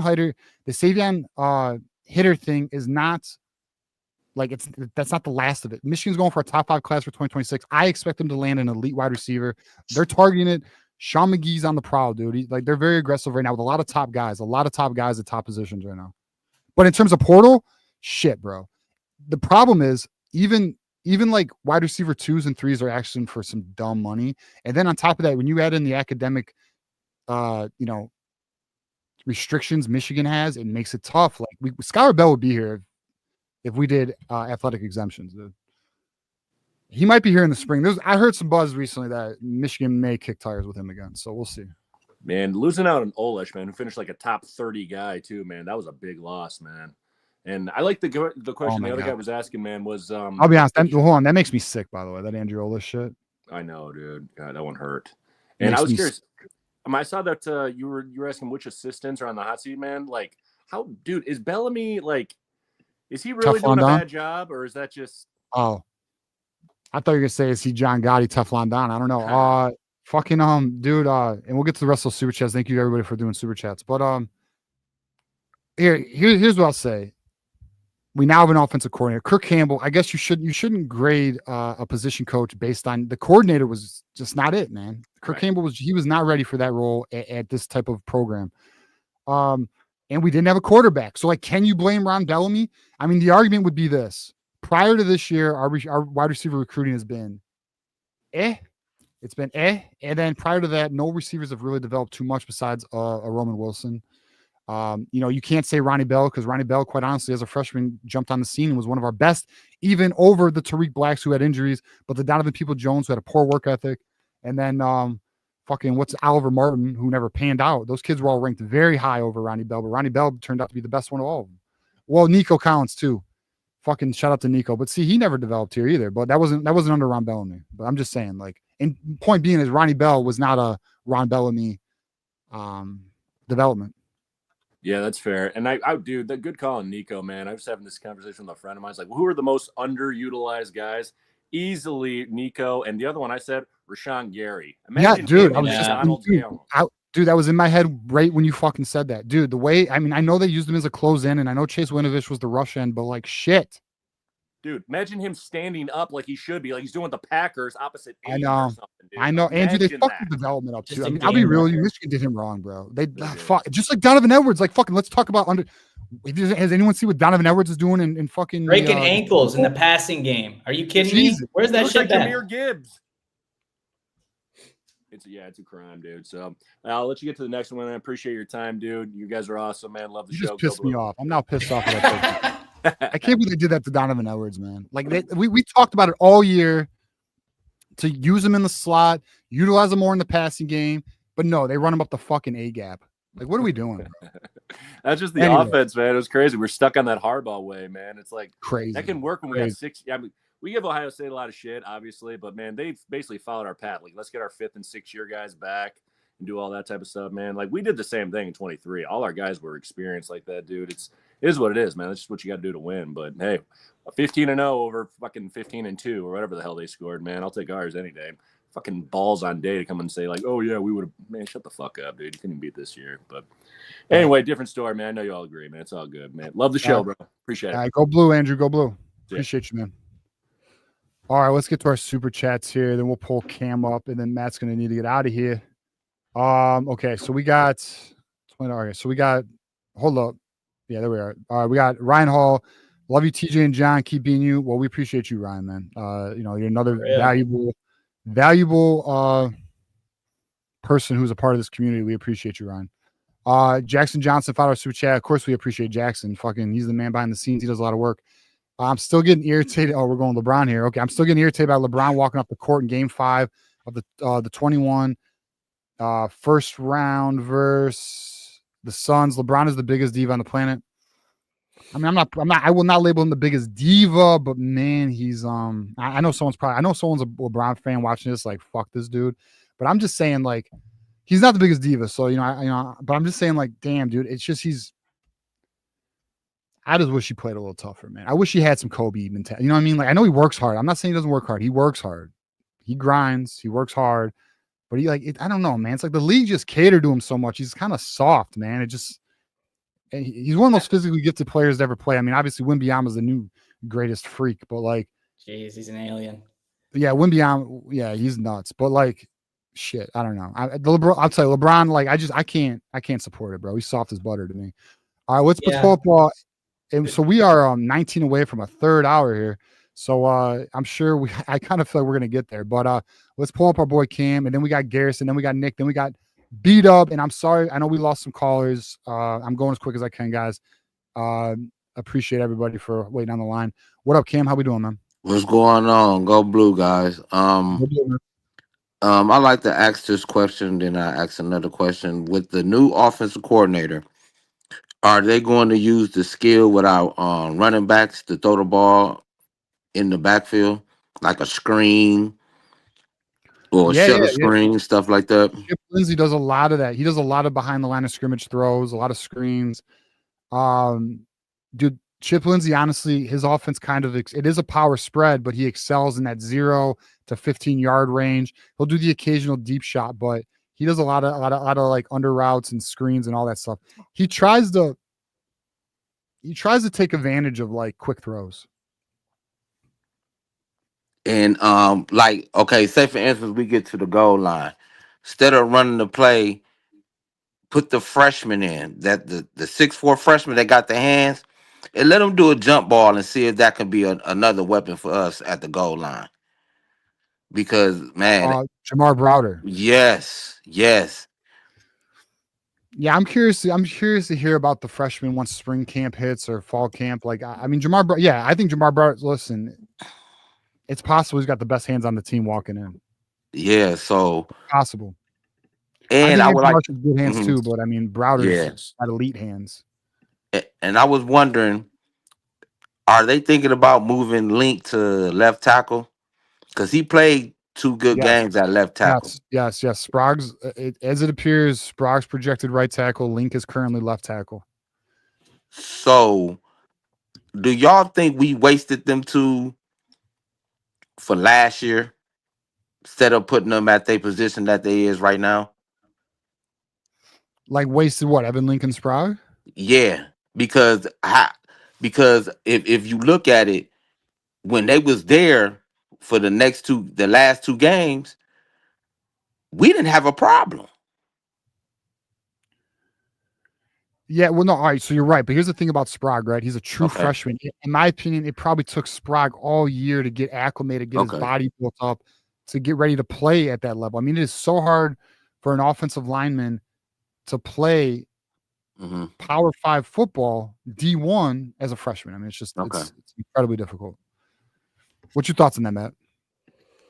Yeah, it is tough. Like the inexperience factor and just I don't know. I feel like that time that they had, in those 2 games last year playing down the stretch is going to pan out for them. Yeah, fucking all right. So I'll say, but in terms of Evan Link, like Evan Link was also learning on the job, and like he was brought up by I forgot who brought it up, but his developmental curve was accelerated because we didn't have the solution at right tackle. He had to fill in. Then they moved him to left tackle. I mean, Evan Link coming out of high school was considered to have quick feet, very agile, and and a very good prospect coming out of high school. And like, so the points made earlier, yeah, he played very well at the end of the year, but can he bring it to the next year? There's going to be more film on him. We'll see what the deal is, man. Shout out to Zay, by the way. What up, bro? Yeah, so And I mean, I think I'll be honest with you, man. I think it was just a natural growth curve for both of them, and okay, that's what makes college so good. Is like, dude, people really get better as the year progresses, especially freshmen. okay. And for that running back we had, remember the one we was talking about? What's his name? The one from I think he's from California, the speedster. Oh, you saw Micah Capana. He's from Yes, Vegas. He's from Vegas, Nevada. he from He okay, played he for from Mitchell Foreman. Vegas. Yeah, So his can dad might be watching too right now. so we need to get him at least at punt return. 100%. Put him in so he can, because his speed is man. Because he break a hole, I think he can take it to the house. And I would like to see that more with the speedster, especially even old boy, the wide receiver. What's his name? Shamar Moore. Is that's his Wait, name? from where? The wide receiver, the one we was like thought he was gonna do good things because what he did his freshman year, and then he took a step back because he was hurt half the time. Oh, Samaj Morgan. Shamar Morgan, yeah. We need to get these speedsters and the quick guys on the field so Well, we all right. can So stretch the field. regarding Samaj, I mean, believe it or not, his 100-meter time's not fast. He's more of like a quickie twitch dude, kind of. Samaj, he's got a big year ahead of him. Like, he's got to prove it this year, in my opinion. He's going to have opportunities. He's going to have a better quarterback. He's going to have a better offensive system. This offensive system should actually fit Samaj Morgan. He should get open in small space in this system. And then, but I'm 100% on board with you with Michael Capana. I mean, he needs to get some kick return, punt return ability. I don't even understand. Like, I don't understand why. Like, I don't understand why he didn't get fucking run. I don't understand why he didn't get any run. The only thing I can think of is like, okay, he's a freshman. Maybe they don't have the trust yet. He has got to earn it. But like, they trusted some other freshmen like Jordan Marshall, which, I mean, that's fair. He's an elite player, but we'll see. Spring ball is going to be an interesting one. We'll see what they do with Micah. And then it's really going to be interesting to see how he goes through fall camp. I'm hoping he gets a role because we need him. We don't have a player like that. Cole Cabana transfer. We don't have a dude like that. I know. But all right, Cam, we're at the 5-minute mark, man. Got any final thoughts before we move on next caller? I hope we can this year in 2026 get some more D tackles, freshmen. Do the same mode like we got Graham and Grant. Keep that going. Keep that going. I think we should be fine, but defense gonna kill it this year. I can see that. Yeah, a lot of guys are returning. We did lose some elite dudes, but a lot of dudes are returning. So appreciate you, Cam, man. All right, thanks. All right, go blue. Appreciate go you. Blue, brother. Shout out to Ryan Hall, who pushed us over to the 3rd hour mark. Matt, I know you're a busy man. I know you're tired, bro. I just want to say I appreciate you joining me. Let everybody know where they can find you, man. All right. Oh, I appreciate you having me on, TJ. This has been fun, man. If we'll have you on again. We'll have you on again. What's up? I'll have you on again. You'll be on again. Don't worry. Oh, absolutely, man. Let's keep this thing rolling. Give me a follow on Twitter at x.com. You don't even know? Matthew Eller. There it is. Boom, baby. And then also follow me or check out my work at mlive.com, mlive.com/staff/maler/posts. You can find me there for all your Kalamazoo area high school sports and Western Michigan athletics, up-to-date news. And just excited for the future of Voice of College Football. And you can find me here writing feature stories with our new website that's going to be launching here in the next couple of months. We're going to have some real shit cooking up, and I'm so excited for it, man. Thank you, TJ. You just dropped something. I've kind of teased it a little bit that our website's coming, but yeah, I didn't even really introduce. I guess I didn't introduce you properly, but yeah, I mean, Matthew Eller is going to be one of our writers, one of our top writers for this website. Of course, as he mentioned earlier, from MLive, we're very excited to have him. And dude, that website's gonna be dope, bro. Like, I got a sneak peek at it last week Thursday. Fucking fired it. I'm so excited for it. There's gonna be forums. You can comment on there's so much. I'll have to wait. I gotta wait before I can reveal everything, but we're excited about it, man. And you're gonna be a big part of it. So happy to have you on, man. And we'll have you on again. All right, Matt? Absolutely, man. Let's go. Appreciate you, man. Go Blue. Go Blue, baby. All right, boys. That was Matthew Eller. Fucking works for the company. I didn't even know how to pronounce his last name. Shame on me. But let's pull up another individual who works for the fucking company. That's my guy Garrison. You may know him as the Buckeye, but he's one of my boys, man. So shout out to Garrison. What up, bro? How we doing? You there? The champ's here, huh? All right. How you doing, man? You all right? I'm living, bro. We're having a hell of a show. The fucking community came through. Actually, you know what, Garrison? Yeah. Let me do these super chats for the boys. We unlocked the third hour, by the way. We're going 3 hours a night, guys. We got another gifted membership from Detective Loki, and then Ryan Hall again with the $20 hitter. Thank you, Ryan. How do you feel about the notice of allegations? Sam think, oh fuck. Hell of a super chat to bring Garrison on for. Sam thinks it's a big deal. That's interesting. So I didn't catch his roundup today. Typically, I'll be honest, when I can watch other content, I try to watch the roundtable. I enjoy that show. I think it's a good show. I didn't catch it today. I don't know what was said. So I'd have to see if anything has anything that's occurred. But like from my understanding, no one's saying it's not a big deal. Obviously, like Michigan's willing to fight this. There is a big deal component. But the reason why Michigan's willing to fight this is because, quite honestly, the evidence isn't. And again, I can't have Garrison on for this right now. But the evidence is not as fucking. They don't have the evidence to prove a lot of what they're alleging, and then some of the information that has come from within in court, it's going to get fucking thrown out. Alex Yude's not going to be a reliable witness. And then, like I mentioned earlier, Matt Dudek has not been in the program for 2 years. What up? No, Go on. What? You can talk. It's your time to talk. No, I was asking a question. You're good. Yeah. So anyway, so we're gonna watch this play out. But I'll tell you this right now. Michigan's going to fight it, and they believe they can win with what they're going to bring to the table because they feel NCAA is overstepping, overreaching. And if we look at past history, and we're not talking about fucking SMU, so if there's any Buckeyes watching, we're not going back to the fucking 80s. If you look at anything in recent history of any university who has challenged the NCAA is back down. Tennessee really showed that recently.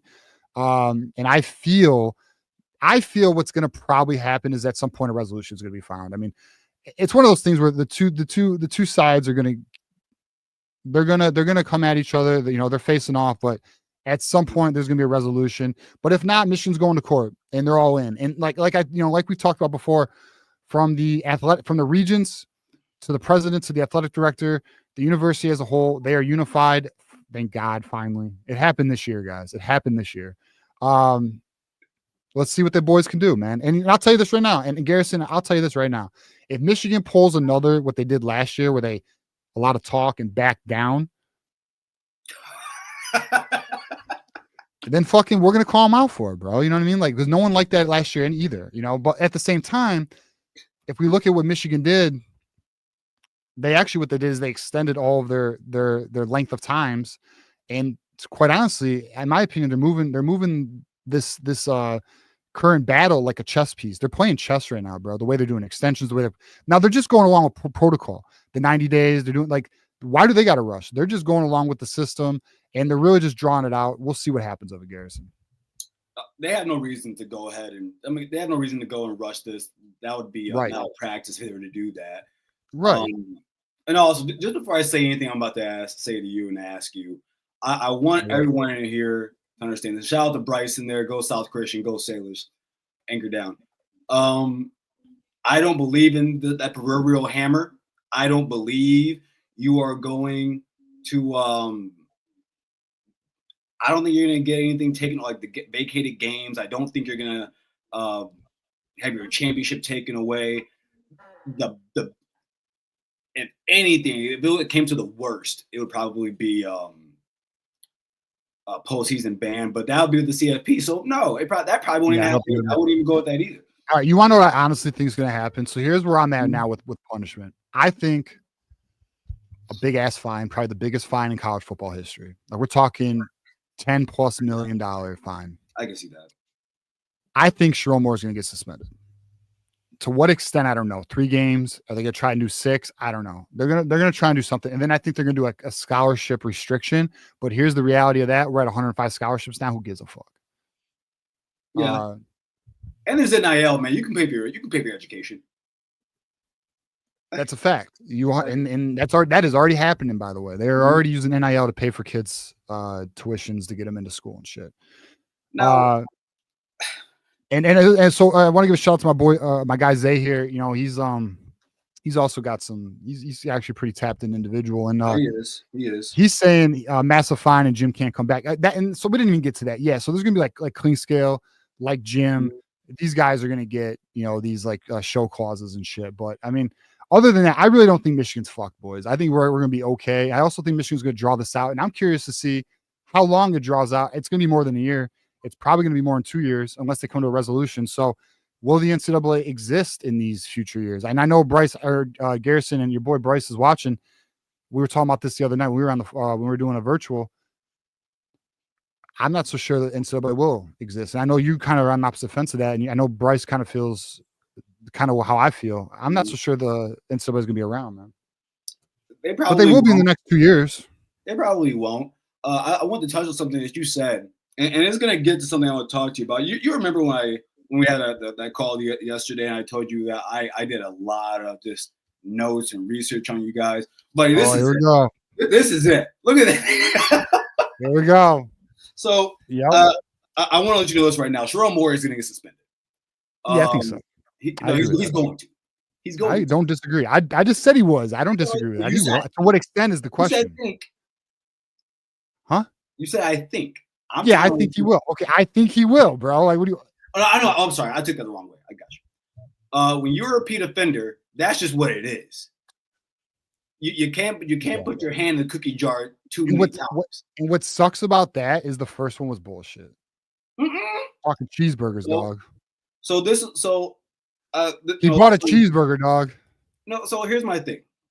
There's 6 ways you can get level 1 violations.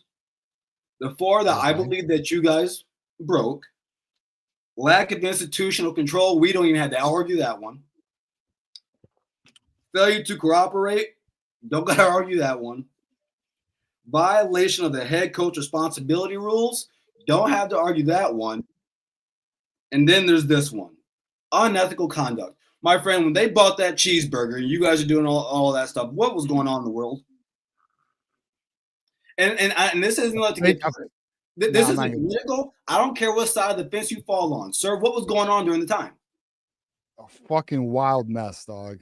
Wild mess. And knowing that when people the whole world is getting sick, people around the world are dying, worst things since the measles.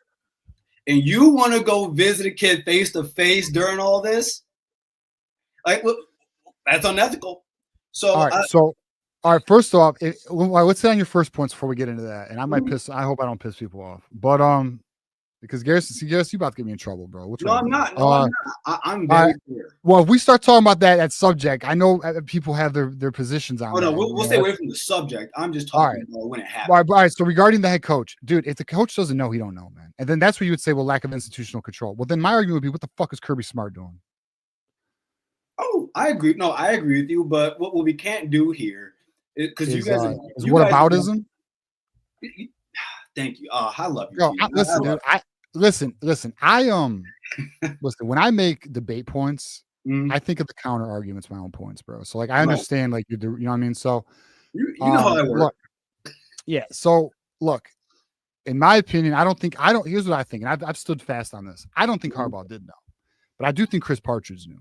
I'm quite positive he knew. And now with the recent things that came out, I'm pretty sure Jesse Minter knew. Well, I don't think. Huh? Well, Mike Hart. Well, we know that came out. Can you tell me, TJ, real quick, when this all started, and I'll talk about myself. I won't bring all the rest of the Buckeyes out here. I came out and said there's no way that was going on, and not one significant coach knew it. And I got lambasted by your whole fan base, and now we are here. Now let's all, we're here. I also talked about how, we talked about like who's leaking the information. We got Ryan Day's brother Tim Day.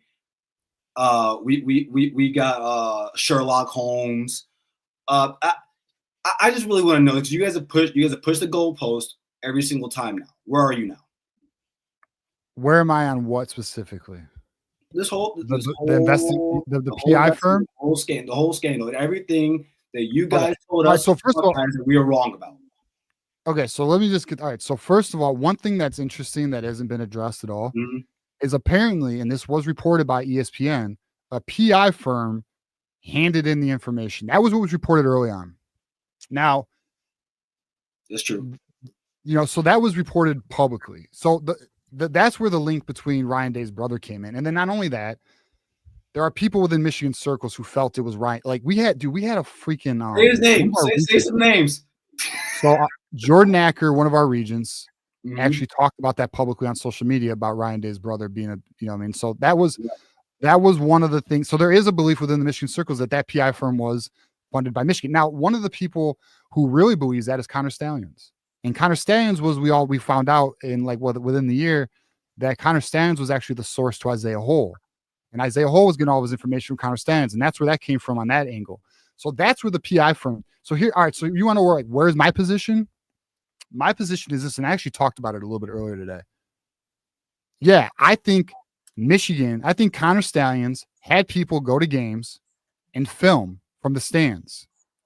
There's also a gray area in the rule book where if you're not a part of the coaching staff, you can go to the game and film. That's not against the rule. What's against the rule is having a coach go to the game. So like when Connor Stallions is at Central Michigan, which we've also talked about before, he was brought to Central Michigan by Central Michigan on a private assignment with what's his face who got let go, who was I believe the offensive coordinator, because he used to formerly work in Michigan. He was there on an individual assignment to help them out to try and beat Michigan State. But so that's why he was there. But outside of that situation, Connor Stallions had friends and family. His mom, she just loves football. I don't know why everyone's mad about his mom just being an American. What up? All right. His mom loves football. Garrison, I don't understand. Are we anti-American all of a sudden? Is a woman not allowed to love football? 52 games. You can't even get the. All right. 50, all right. So here's my thing, right? I don't know if that's accurate though. So Michigan's arguing it was 8. That's what they're arguing. Now, where is the correct number? I don't know. Okay. Somewhere in the middle. Well, let me just say this though. Here's the other thing that's interesting to me about advanced scouting. You have Rutgers, you have Illinois, and you have Ohio State sharing an Excel sheet from games that they played earlier in the year against Michigan with one another, where the actual coaches are at the game, the best at their these guys, this is their profession. They're experts in this. They're literally deciphering signals and they're passing an Excel sheet. They're watching the game. Why does that not count as advanced scouting? Now, look, that is a whataboutism argument. But the point being is a Rutgers coach went to freaking Hart and said, hey, you guys are doing things a little bit above board than everybody else. You're taking it further than what the fuck is that Excel sheet that's being passed around between 3 schools? That's not illegal. Why does that not matter? That's not illegal.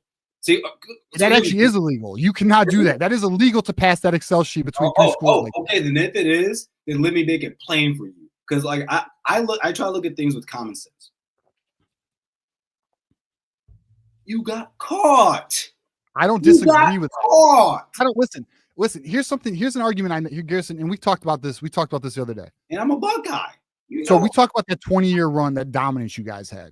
Yes. The truth is you guys were playing at another level. You guys were paying players when the conference was not. But guess what? I'm not mad at that.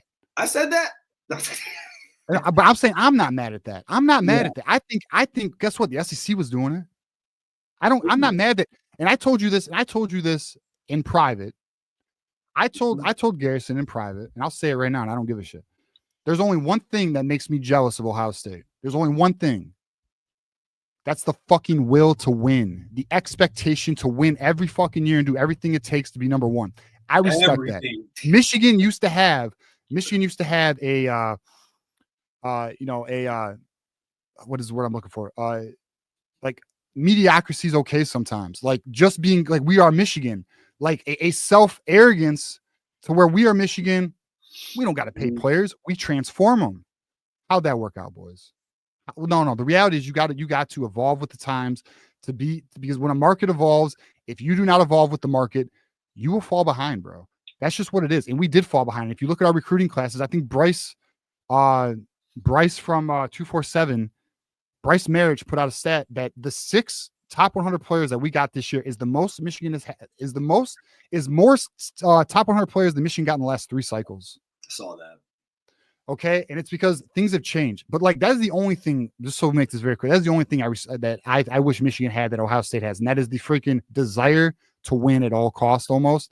But guess what? Michigan's getting their shit together, and they're actually on that right now. So I'm very happy with the direction Michigan's going in that direction. But back to your point, and back to like what you were saying, what do I think occurred? I do think Connor Stallions had people go to games. I do think Connor Stallions had the film from that shit. I think Connor Stallions is the best in the business that does this, and I think he excelled. But here's the other thing too. I don't think Michigan needed it to win because they proved they did. I'm right with you. I think Michigan was just a very dominant team, but I think Connor Stallions was great at what he did. I don't think Jim Hart. I really do believe Jim Hart did not know. I don't think they let the head man. It's like if you look at a corporate structure, or if you look at the mob, you don't tell the boss, bro. No, but so all right, you're right. But here's my thing. I have always stood by the fact that I'm gonna get going because I want guys, Nick and Paul to get in here. But it's impossible for a head coach to know everything that's going on. Yeah, it is impossible. If you're Jim Tressel, you know exactly what's going on. You just don't care. But it's impossible to know. Too bad. That's the job. It sucks. Like some of the things that head coaches are asked to do are quite frankly impossible. They just are. But I'm gonna get going here, and I'll end by saying this: if there was one thing that I was jealous about you guys, I wish we had down in Columbus. Our helmets? No. It would probably be. I mean, you have the same helmets as Belding. If you're in Michigan, you know what that is. I'd probably take what's that sandwich shop in Ann Arbor? Zingerman's. Oh, the Reuben there, man. Zingerman's. Listen, if Godzilla ever came to Ann Arbor, I would hope he just left them. Yeah, well, let me just also say, if I could take anything from Ohio, it's Cedar Point. I agree with this. Shout out to Black Hat JRV. You're right. Cedar Point's the shit, and they're building a new roller coaster too. They are. Oh, bad. But all right, Garrison, it's always a good time, bro. I appreciate you. Hey, and if anyone wants to catch Garrison and his crazy Buckeye takes, he is the host of the Ohio State channel with Ryan Santo. They have a show every Monday? Let them know when your show is. Thursday, same time as you. He's got a call-in show. So you guys did your call-in show tonight? Huh? You guys did your call-in show tonight? Yeah. Dude, come on, nice. We're gonna catch up to you, and when we do, hey, let's go, bro. I'm gonna tap dance on this platform's grave. Like I'm just gonna tap dance. But the rest of you guys have a good night in the chat. TJ, I'll talk to you soon, man. All right, Garrison, go blue, brother. OH. Go blue. All right, fucking. Let me pull up Marmar. How we doing, Marmar? I couldn't bring you up with that. I just knew you'd go off on Garrison. I couldn't do it, Marmar. You're muted, my friend. Nick, you're up next, by the way. I want to go off on it. I'll just let people think what they want to think, man. We are not attorneys or, prosecutors. We don't know what the outcome going to be. It's just to feed, the propaganda and, everybody do it. Everybody been doing it for years. I mean, it was some disgruntled employees at Michigan to wanted to sell out Michigan because they ain't get what they want. That's crazy. But I agree.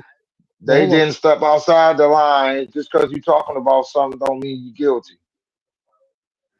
Yeah, I hear you. All right, let's give a shout out to our super chats. We'll pull Nick up here, and then Marmar's gonna close out the show. I mean, we got an hour. We got an hour and 10 more minutes, guys, because you guys came through tonight. So we got GT $5 super chat. Moore will have to commit Sabuku at midfield at halftime at the homecoming game. Charlie Baker will be his second. Shit, that'd be absolutely awful. No, we need Moore to stay, bro. He's beating Ohio State. He's 2-0 against Ohio State. He's got to stay. We got Ryan Hall here with the $2 super chat. The PI firm is not done. We'll see, Ryan. I mean, I'll say this. It was reported that the PI firm, it was reported when this first came out, the PI firm handed the evidence to the NCAA. I don't know, man. I think that's interesting that was, but who hired the PI firm is the question, right? And, that's, but at the same time, that PI firm's not being mentioned right now either. Okay. So, that's a very interesting situation. And to be honest with you, if I can, I might try and see if I can get some more information on that. I just haven't looked into this in a while. This shit just broke like Tuesday. I wasn't anticipating things to pop like this. I'll see if I can find out a little more on that. We got Ryan Hall here, $2 super chat. Garrison deserves to be unblocked. Hey, Garrison's a good dude, man. Like, listen, he's a shit talker, but he's just prideful about his school like we are ours. But I will say he's a good dude and he's reasonable. He just likes to talk shit, but so do I, so I'm not mad at him. All right, let's pull up Nick. Boys, we are here for 3 hours, man. So you guys unlocked it. We appreciate you. Thank you for the super chats, the memberships, all the contributions. We appreciate it. Nick, how we doing, bro? Doing pretty good, man. Doing pretty good. You guys and probably most of the chat probably already knows by now what my stance is on that bullshit fucking NCAA. So I'm so tired of fucking hashing that out and going through that again. If people like actually buy into that, you're just basically stamping I'm retarded on your forehead. So I just don't even really give a shit. The only thing I do care about, and I'm actually hoping for, is for this to go to court. Because I want to learn like some of the details. Because I have a hunch about a few things. I don't know if that would be related to the PI firm, but this leaker. Did you give a couple names, TJ? Like who you think? Yeah, it's either. Listen. I know for a fact Matt Dudek's involved. I know that for a fact. That's a fact. That's been confirmed to me. That was confirmed to me a long time ago. I know Matt. Zay might know. Hey Zay, if you got some names. So here's my name, Zay. If you know of anyone else, let me know. But so I got Matt Dudek and Alex Yude. Those are the two names I'm aware of. Oh wait, who's the second guy? Alex Yude. Yeah, I don't know who that is. Alex Yude, Yood, I think is his last name.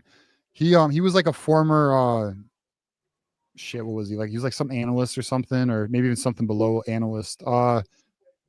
But he actually has like some disorder as well. Like he's but anyways, long story short, he got caught doing some shit he shouldn't be doing. So I think I know what you're talking about. Okay.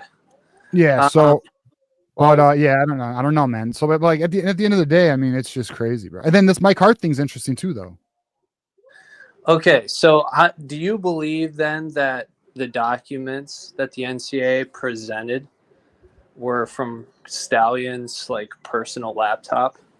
Like, see, my whole thing is like exactly how did those get acquired? Well, they took his computer. So when the NCAA came to Michigan, they took all of his stuff. And Connor Sands wasn't allowed back in the building. So they took all of his computer. They raided his all office and all that stuff. Okay. Yep, that was all. Everything was taken. Interesting. But even so, but here's the thing though. They don't have, guys, their evidence is out. They don't have like some smoking gun anymore. Like there's nothing behind, there's nothing that they have that isn't on the table that Michigan's aware of. Do you think they're going to be reasonable at all? Because I don't, and I'm actually kind of hoping for it. Who, the NCAA? I hope it goes to court. Yeah, I hope. No, they're not. No, because guess what? They're too invested now, bro. They can't back down now. They're too invested. They're all in, bro. No, I think it is going to go to court. So apparently, it's popcorn ready. So I heard that the next the committee, the committee meeting that they're going to be having, I heard it was going to be in a few weeks, but then I heard it could be a few months. So like, I don't know when it's coming. I don't know if anyone has an update on that yet. Interesting. All right. Well, I'd love to see the NCAA be ridiculous and get pimp slapped in court because I don't think that they have nearly enough for what they're alleging. I don't know. I was talking to Mark yesterday, I think it was, and he was kind of like, I don't understand how people like view this type of stuff. Like Sharon Moore is somehow implicated now because of text messages that had nothing to do with, like, I don't know. The whole thing seems like ridiculous. Yeah. So that's interesting, right? Like the whole deleted text message things from Sharon Moore. But here's the thing, like, yeah, okay, they were deleted, but they were recovered, and apparently there's not like really shit in them. So like, how are you going to? But he's going to get suspended over that, you think? How do you suspend? I think he's going to get suspended. I do think he's going to be suspended, but I don't know if that's like the only thing that they're going to suspend him on. Well, okay, and here's the other thing: isn't the second offender wasn't that kind of, I'm trying to remember the timing of that. Dan Wetzel actually mentioned this. It was kind of like the way the NCAA went about it. They were like trying to double dip basically. So I can't remember the time events or the sequence of everything, but calling him Sharon a repeat offender, I don't know. I'll have to go back and take a look at that because it's because of the cheeseburger thing. So because he got in trouble for that, he served that suspension. Yeah, that's why. And that cheeseburger thing's bullshit, by the way. I can't even believe but he was specifically under probation or on probation. Yeah, he got suspended. Remember, he was one of the coaches that got suspended. Remember, like he got suspended. Obviously, Jim Harbaugh got suspended those first 3 games. Yeah, I mean that's just kind of where that's so yeah, he was a part of that. So that makes him so then if he gets in trouble again, he's a repeat offender. Okay. As stupid as that shit is, and like and here's the thing, like to Garrison's point, like, oh, what was going on? Obviously, COVID was going on, but like the real problem was it wasn't that COVID was necessarily going on. It was just it was a dead period, and Jim Harbaugh literally paid for a fucking $7 cheeseburger, bro. And that wasn't actually the real problem. Jim Harbaugh just forgot. That was the real problem.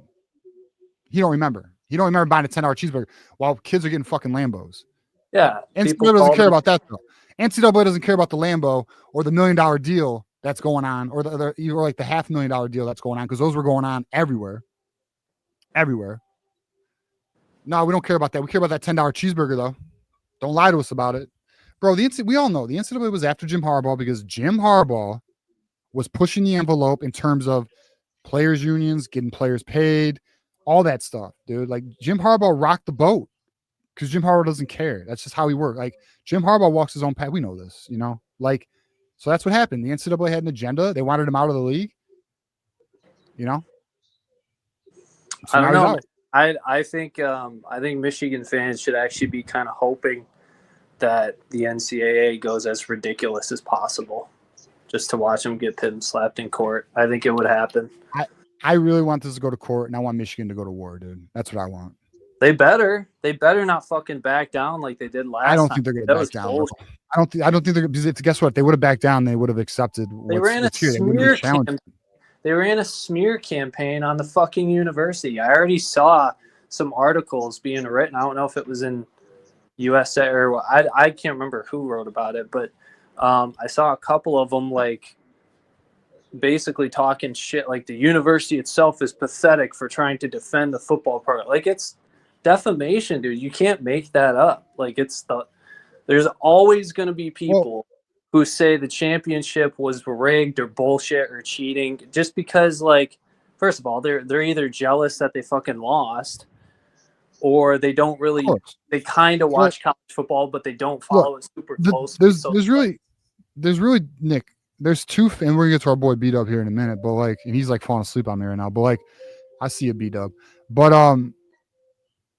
the reality is this: there's two fan bases pushing that, bro. And can I just be honest? Like, can I just be honest? What's our fan base doing right now to Ohio State's championship? The pantsless championship. That one. Well, no. Like, what is Ohio? What are we doing to? What are some in this fan base doing to Ohio State's championship right now? Mickey Mouse, Natty, right? That's what it is. That's the rivalry. To be honest, I haven't hardly seen that at all. Like you're on X, right? I see it all the time on X. I don't, dude. I don't see it that much. I gotta be honest. Listen, I mean, I do, but like at the end of the day, I don't give a shit either. Like, well, like my point is, that's what's gonna happen. Michigan State, Ohio State is Michigan State's hero, man. Mm-hmm. Or I'm sorry, Michigan State is Ohio State's. Or I had it right. So Michigan State looks at Ohio State like a hero, like because Michigan State can't beat us, so they have Ohio State's back all the time, and it's actually kind of like creepy.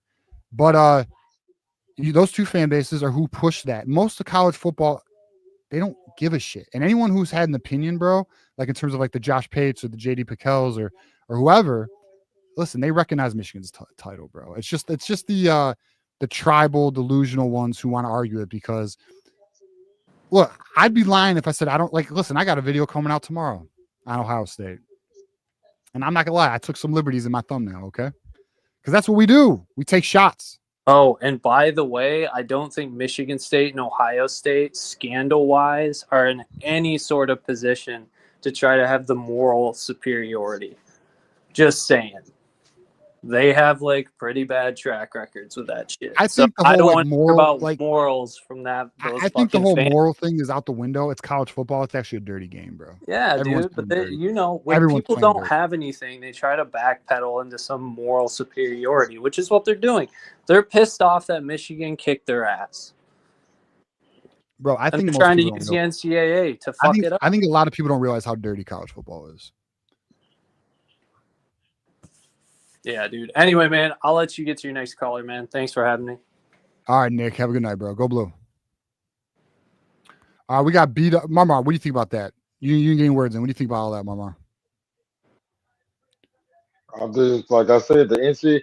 This will shut it all up. The NCAA president already came out and said Michigan won fair and square. So all that extra stuff is just for clicks and baits and propaganda, man. Um, when the president of the whole entire shebang says they won a fair and square, and basically, but what he basically saying is none of that helped out with the outcome. They went out there, played the game, won it, and that's it. I mean, what's to argue about, man? To have debates on it, we don't know. We not lawyers or attorneys. We don't No, know. we're We not. But not. We're not Marmar, but we do give our opinion on it. I hear you though. We don't know. No, we don't know for sure, but we'll see where it goes. Yeah, we don't know until they present it. They just giving little snippets right now, and we eating it up. And like I said, I'm a fair guy. It's innocent before you guilty. It's not guilty before you innocent. And they ain't proved nothing yet. They keep coming out with the redundant stuff every few months with the same old stuff. We already know all this stuff. You just add a few more names to it. Okay, we know this. Yeah, I know. But I you agree with still that. ain't found because I they agree with wanted you. this over. They wanted this over back in November. They wanted all this over.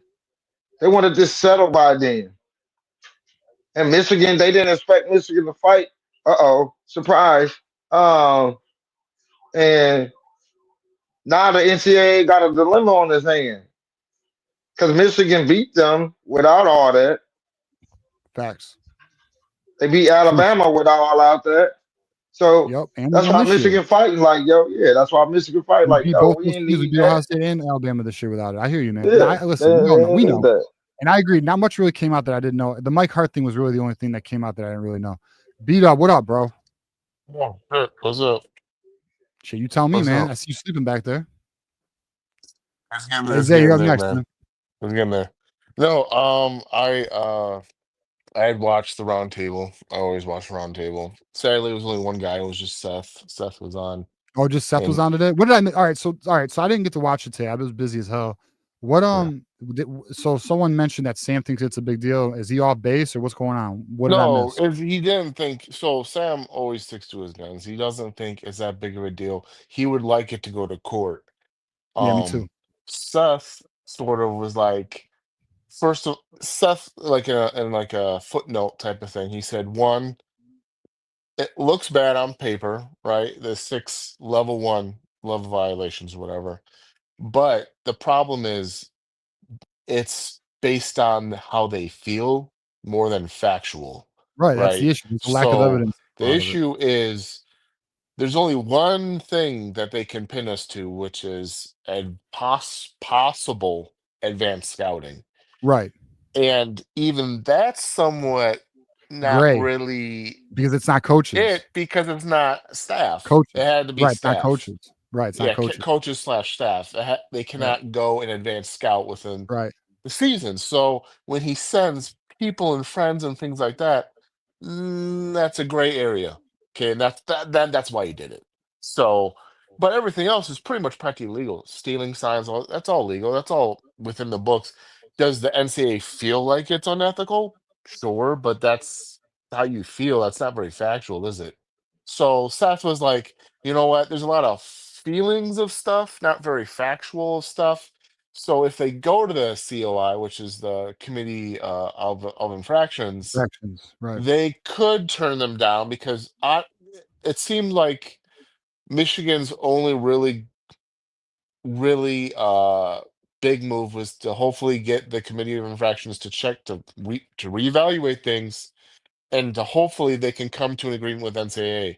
Because Seth thinks that if it does go to court, it can get really weird because he's sort of he did say he's not a lawyer, he just knows a lot of things, but he says that possibly in the court of law, where most of the shit probably don't mean shit, they may see it as, well, you play at your university that plays football in the NCAA realm, you're sort of bound to what rules and stuff and regulations they have. So if they said these things, how can we say that it's wrong? I mean, so it may not go as well as we may think it may be a court of law, because the court of law doesn't really care too much about it, So the because it's argument what would we be, signed though, up for. the argument would But be that the rule is being it's how is the rule being interpreted? That's the argument, right? to So it's that, not yeah, a staff, it's yeah. not a staffer. That's Michigan's argument. It's not a staffer. It's friends and family. Correct. And on top of that, they are trying to, because they sort of pinned Harbaugh and gave him show cause for that stuff, they're trying to like pin some stuff on Moore, right, for Yeah. his phone and deleting his text and stuff, and that looks bad. Does it look bad?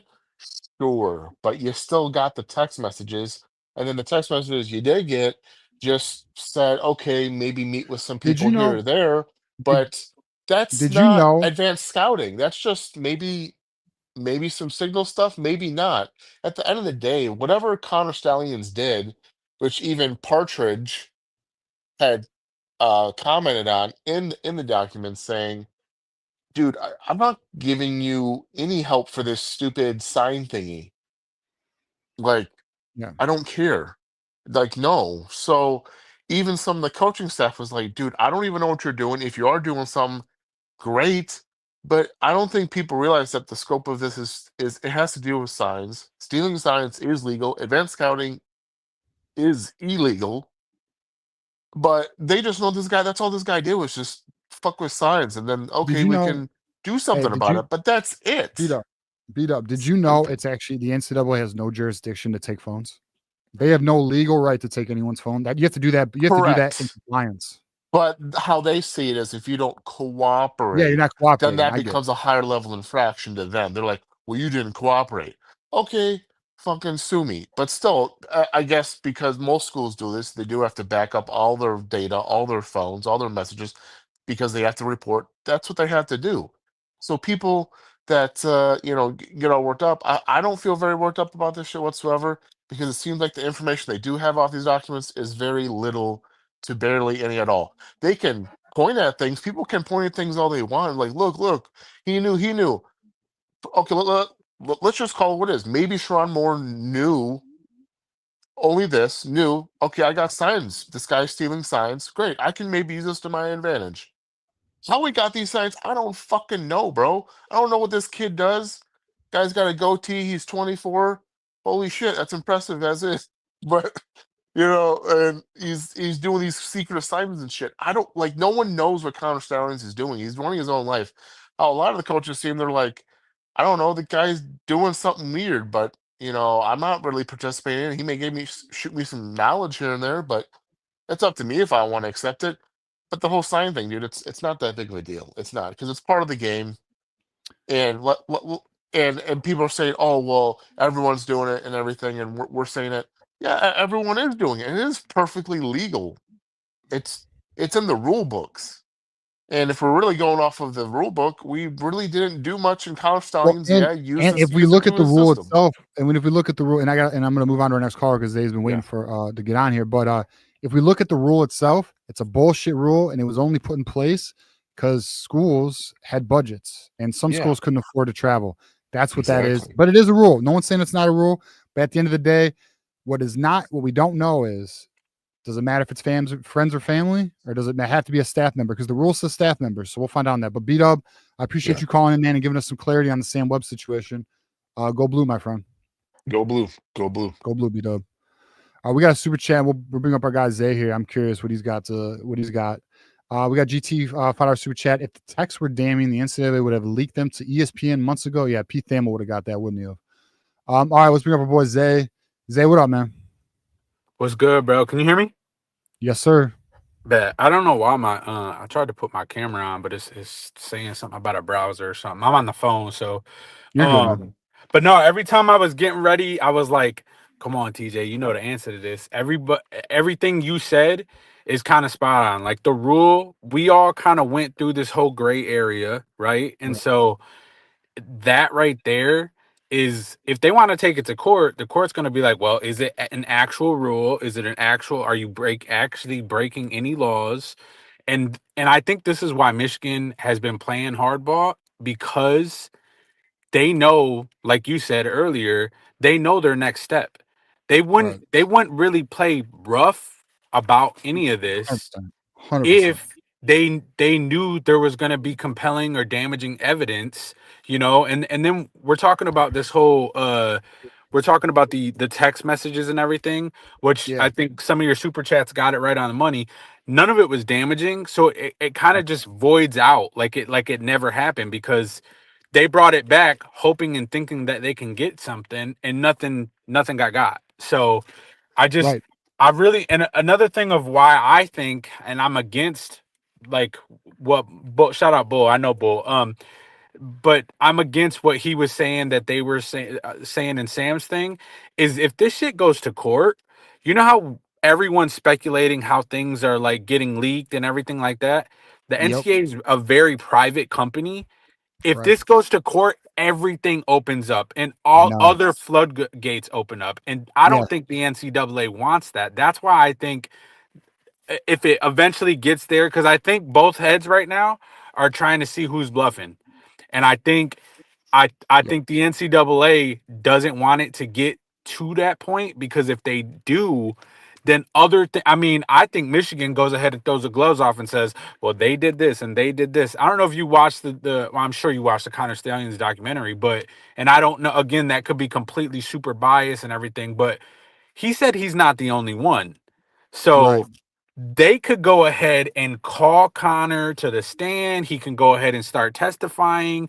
Everybody could go ahead and start getting Ryan Day could get called to the stand to be testified about who got, the information. So I think it would be very bad for the NCAA to go ahead and go to an actual court, because then there's just so much shit that's going to go ahead and get released. But I do want to know, because I've been kind of, tapped out of it and everything. I kind of took a leave of absence on X and everything. But what's going on with this whole, I remember Mike Hart got suspended, and they were speculating in the group chat way back that, it was some kind of, like he was going through something where it was his wife involved, and we were speculating if it was alcohol or drugs or a DV.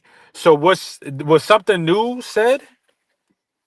No. So So like the thing about Mike Hart now, like, so the recent shit about Mike Hart is, so in the Yahoo article, apparently all right, regarding Mike Hart last year, like, you're aware of, like, he was pissed off Sharon got head coaching role, right? Right. But go ahead. And then in terms of like the personal shit, like, I don't know specifically what that was. I just know he was going through some shit like everybody else. Right. Now regarding like what's new about Mike Hart, it became public that apparently Mike Hart spoke to the NCAA because a Rutgers coach or staffer came to Mike Hart and said, hey, you guys are doing things at like a more advanced level than everybody else in terms of sign stealing and stuff like that. And Mike Hart apparently wasn't aware of it. He brought it to Jesse Mentor's attention. And like, that's what Mike Hart told the NCAA. And so he actually spoke. So like when the NCAA came to Michigan and started asking questions and shit. Yeah. I guess apparently Mike Hart spoke then. So he was the missing bullet, because everybody was like, who's saying something? Right. Who's saying, like, who was it? Well, and everybody was speculating, oh, it was Chris Partridge. So it sounds like it was Mike Hart. Well, a lot of people believe, well, here's what's interesting too, is like a lot of people believe Alex, you know about the Alex Yude situation, right? Yeah, I was just gonna say this sounds like a whole, like, I hate to say it because Mike Hart is a legend, but it kind of sounds like Mike Hart and Matt Dudek kind of got a little butthurt, and now they flipped I agree. it. That's what it sounds like. Bro, that's my same opinion. I said, and I don't know if you heard what I listened to earlier, but that's some bitch shit, bro. And I said, like, look, 100%. I love Mike Hart, and that Chad Henne Mike Hart era was like really important. Oh, like it was in my fandom, but like, shut your fucking mouth, bro. Like you don't know. Well, you don't. I don't know. I mean, you don't turn your back on family. In trouble. Dog. He wasn't like he wouldn't have been in trouble. He'd been like, I didn't know. I'm on the offensive side of the ball. I don't know shit. That's why that doesn't make sense. Like, oh, I went to Minter. Like, did Minter throw him? Like, I don't know. I really feel like it's giving me the whole Matt Dudek vibes. Like, yeah, and Matt Dudek, no questions. I've had that for so long. Matt Dudek for sure spoke to the NCAA on some bitch shit because he got let go over the Xavier Worthy shit and some of the other stuff that in terms of like fucking up in the recruiting. But to Matt Dudek's, where I will give Matt Dudek a slight defense, he was like the only dude in the recruiting department. Like Jim Harbaugh gave him a very understaffed recruiting department. They were fucking up all the time. That's why Aubrey Sullivan's name was misspelled. Like there was one man doing a lot with some interns. You know what I mean? Well, and that's what's crazy though is that I don't know if you were aware of this, but Dabo Swinney, and this is kind of off the subject, but it goes to what the Georgias are doing, what the Bamas are doing, what Michigan is doing now is the staff, not only just coaching staff, but all the other extra staff that you need on your team to go ahead and start going and doing recruiting and organizing things and all that. Dabo Swinney said,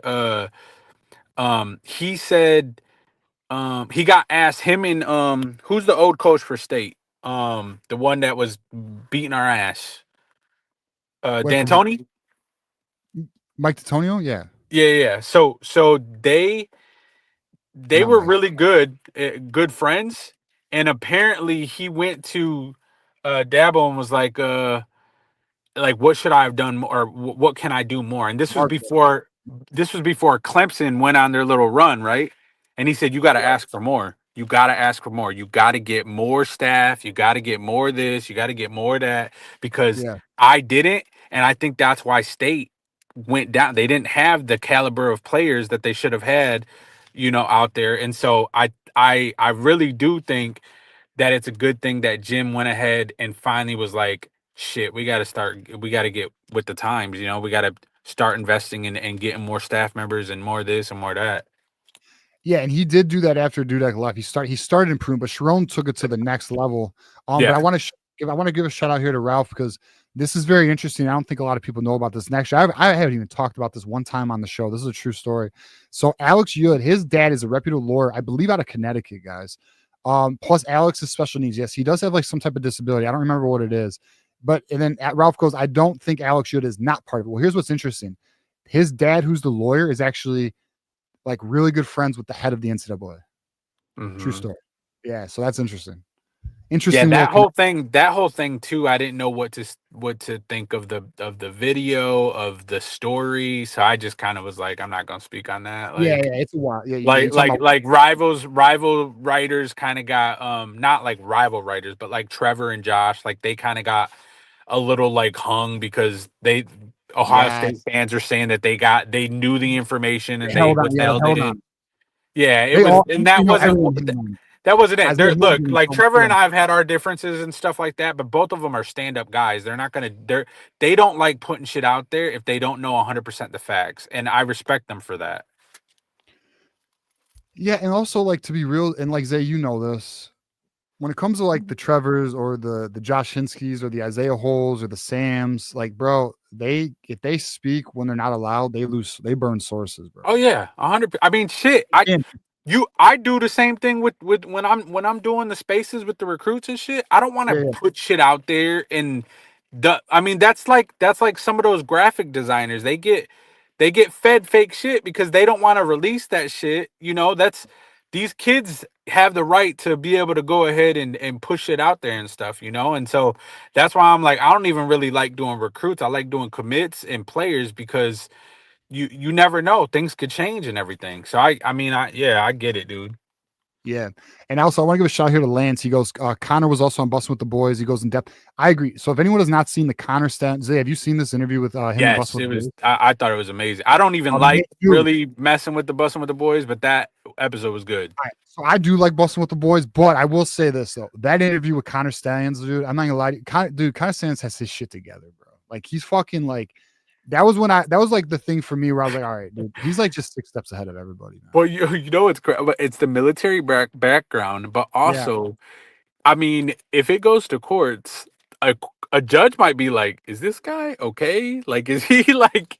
Yeah, because dude. he's just so into everything, bro. The fact that he was sleeping in his car just to save an hour, bro. I'm not gonna say like I met him, but I know exactly where he was sleeping in his car at. Like because I live out here in Southern California. It was right outside of Camp Pendleton, like right where he was stationed. So I can totally see everything where all that is. Hey, I gotta get out of here, bro. But I appreciate you keep grinding, dog. I had to take a leave of absence. Shout out to the healthy living style, bro. I'm gonna tell y'all because I got this mic right now. Hey, I was at my heaviest. I was 436 pounds. I was unhappy. I was angry. I was just mentally not okay, and I lost all this weight. I'm down to 269. I'm happier. My son's happier. Like I'm super active with my son now, and mentally, like I'm not as angry as I always was. I was always talking shit and getting the spaces hype and shit.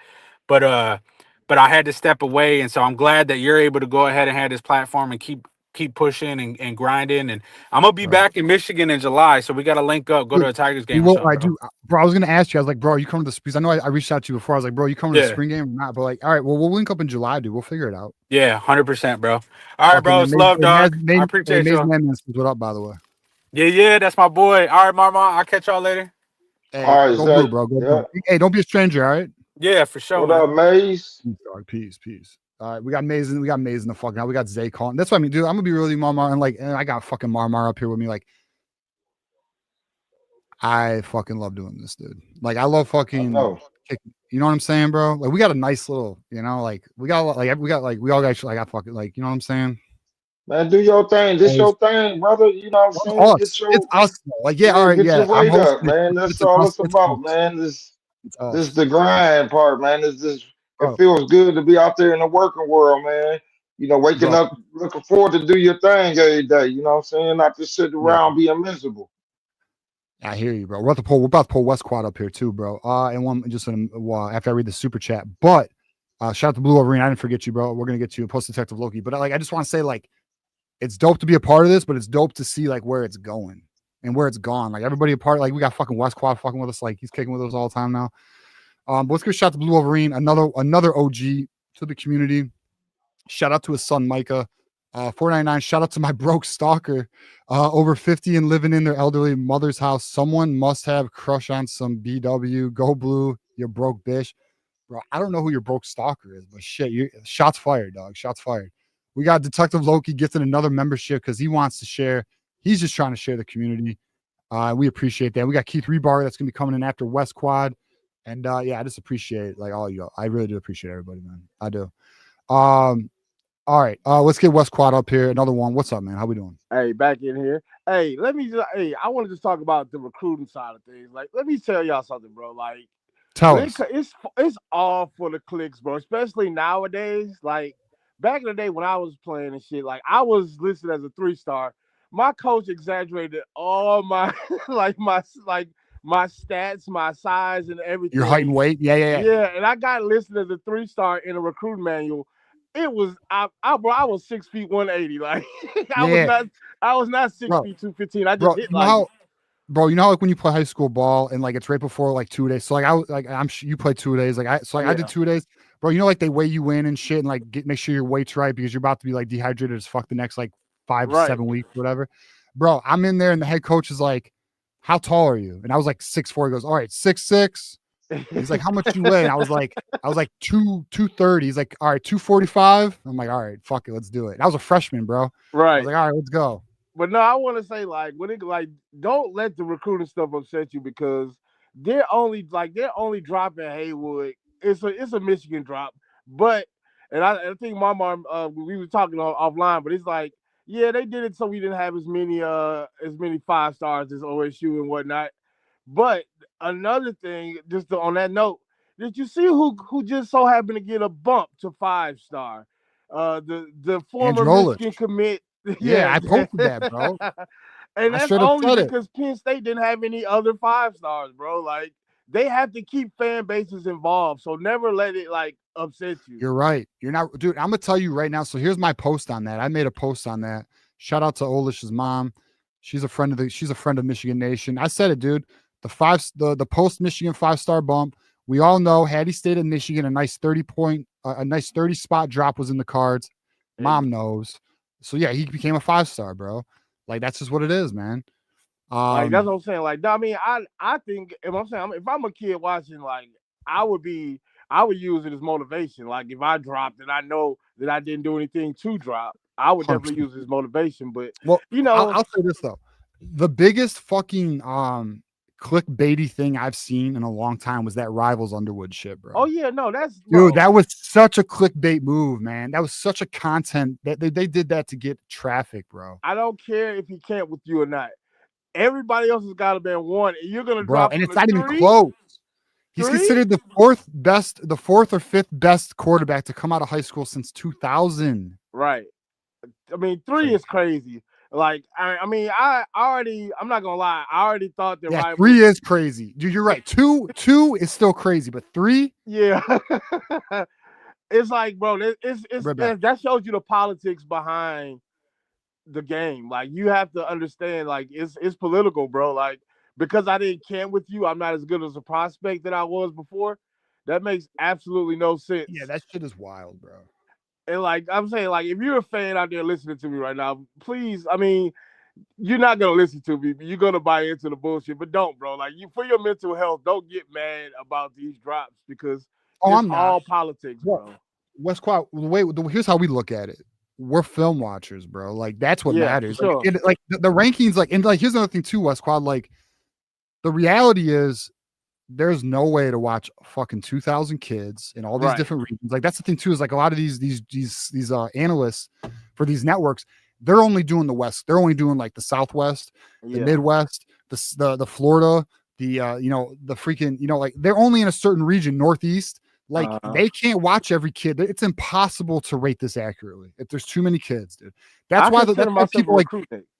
That's like Colson Lovin falls in the gaps because he's in fucking Idaho and can't go to any camps. Oh yeah, obviously.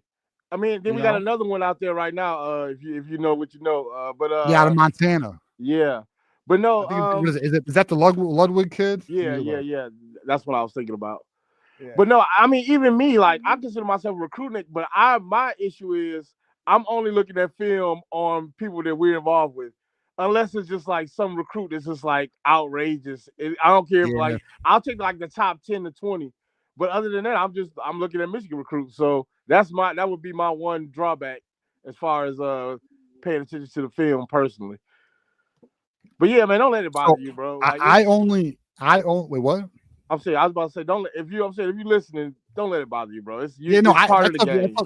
All right, so our boy Moose needs to hear you because he gets a little frustrated with that shit. But no, like, all right, so here's my how I handle film watching. If Michigan has interest and things are trending, like I know that Michigan, I know things are progressing in a good direction, I'll start watching film. Right.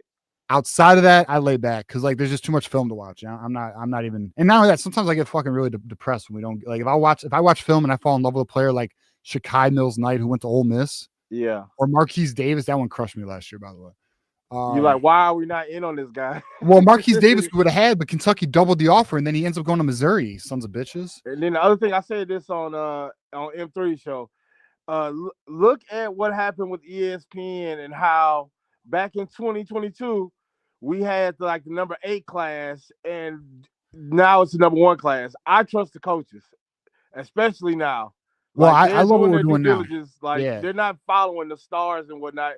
They took a bunch of 3-stars. They ended up being, well, I mean, obviously besides Will Johnson, but that's a can't miss prospect. You can't. I mean, sometimes I don't understand how people can't see certain things, but I'm just some guy. No. You're more than just some guy, Yeah. bro. Fucking and then Burke's asking me, dude, I'm 6'4", or I'm sorry, I'm 6'5", 238, bro. So I was 6'4" as a freshman. I only grew an inch in high school. So I'm 6'5", 238 right now. God damn, we need to put you at tight end. I play tight end. That's where I play. But here's my problem. I don't got like 4.6 speed, bro. Yeah, I knew you speed, had bro. to be on the ends, defensive end or tight end. You too tall for anything else. I played tight end, offensive tackle, right tackle, and fucking end. And then I played a little linebacker, which I prefer, but I just didn't have the speed for it, bro. Right. I liked linebacker because I could fucking see, like, when you're playing defensive line, your head's kind of look, like to see the play, you got to get up. But if you get too high, you lose fucking leverage. But if you're playing linebacker, you see the whole play develop. I prefer that, but whatever. Didn't matter. I didn't have the speed for it, unfortunately. Right. Yeah, but anyway, so what else you got for us, Westclaw? I mean, I don't know, man. I'm thinking about this upcoming season. I already I'm trying not to like I said, run out of topics. I'm thinking there is no way to run out of topics. What do you mean? Michigan's always there's no off season for Michigan, dude. I don't know. Is Keoki in the chat? I wonder has anybody thought about using Micah at returner at either one of them? So, all right. So Keoki, I don't know. I haven't seen Keoki all night. He might be. He's usually around, but I've actually had some talks with Keoki about that. But we gotta get that speed on the field somehow, bro. Like I don't just. Here's what I do know, and I think I can share that. It's fine. I know Mike is open to it. I know that. I know Mike is open. Cool. So, I mean, that's just like one of those things. Like I, as a football fan, it's like, bro, it's just. I think it's, what I'm saying, 1 + 1 = 2. Like I don't see how, like the coaches should be able to see it. Is what I'm saying. But I trust him. All right, but West Quack, can I be real with you, bro? Look how they handled Donovan Edwards. Ooh, hey, look, and then any football fan, but especially Michigan fans, are looking at like the past season, like, bro, look at him at the Senior Bowl, like dissecting linebackers, and it's like, why didn't we use them better? Bro, let me pull those up right now. Like, oh my God, he looked different. He looked brand new. Square peg, round hole situation here. You're trying to make that man go up the middle. And we need to be getting them to the outside. But hey, it's over now. We can't do anything about it. It's fucked up. Like I can't believe they didn't. And then like look at the way they handled the right tackle situation for most of the year. Look at the way they handled the quarterback. Like I had my concerns with that, dude. Like I don't know if we're making good decisions with player. Now maybe that's a Kirk Campbell issue. I don't know. No, with the center thing, did Crippen lose his job to injury? Because I just felt like he looked so much better at center. Yeah, man. When he got in there, I was like, okay, this is solid. So I think if I remember correctly, they started. Yeah, here it is. I got the video now. I think if I remember correctly, they started Judice because they thought he had like crazy potential, and then I can't remember I can't remember who started first, but I know. I think you're right. Look at that shit. He just fucking broke this dude's life. Like he ended his life. Gave him a muscle relaxer. Ugh. Who was he reaching for? Oh man! And like we didn't use this, guys. We had him run up an A gap. Why was he not in the slot? Fucking ridiculous. Yeah, hey, look, it's just gonna piss you off if you think about it. It is gonna piss me off, bro. We just should have been in the playoffs, man. Bullshit. Yeah. Like I'm gonna be real with you. I think it's fair to be a little skeptical of some of the player usage, man. Like that was wild, bro. Now now Chip Lindsey might be, Chip Lindsey might end that, bro. You know what I mean? No hindsight, but hindsight's 2020. But sometimes it's obvious. Like it's respectable to question the coaches when you see that they're. I think it's fine. I think it's fair to question why didn't we see Jaden Davis at all? As bad of quarterback play, I think it's the family thing. They didn't want him to play or whatever. But at some point, you gotta throw the kid out there, bro. We were too bad at quarterback for him to not play. But like I said, I don't know. Behind the scenes, who knows? But I just think that I would at least thought that at some point he would have got a chance to play. Well, Eric, I'm gonna ask you a question after I play this video that I feel like you would be, obviously you'll be able to give us a good answer. All right, here's another one. Though. Look at Actually, you know what? I wonder if I'm gonna get fucking copyrighted for this. We'll find out. Look at the step he gets on this though. If you have a quarterback like a JJ, Right. I hope. That was a terribly thrown ball, by the way. Yeah, well, that's why you need like a JJ. But like, it's just crazy, bro. Anyway, let me ask you this. So you were on the 98 team. Was there ever a player? Did you feel like or when you were playing for Michigan, was there ever a player that you felt didn't get the opportunity he deserved? Opportunity deserved, man. That's a good question. You know what? I thought, or they didn't use somebody properly. I thought Walter Cross should have got a little more running back, like he did in the Cuse game.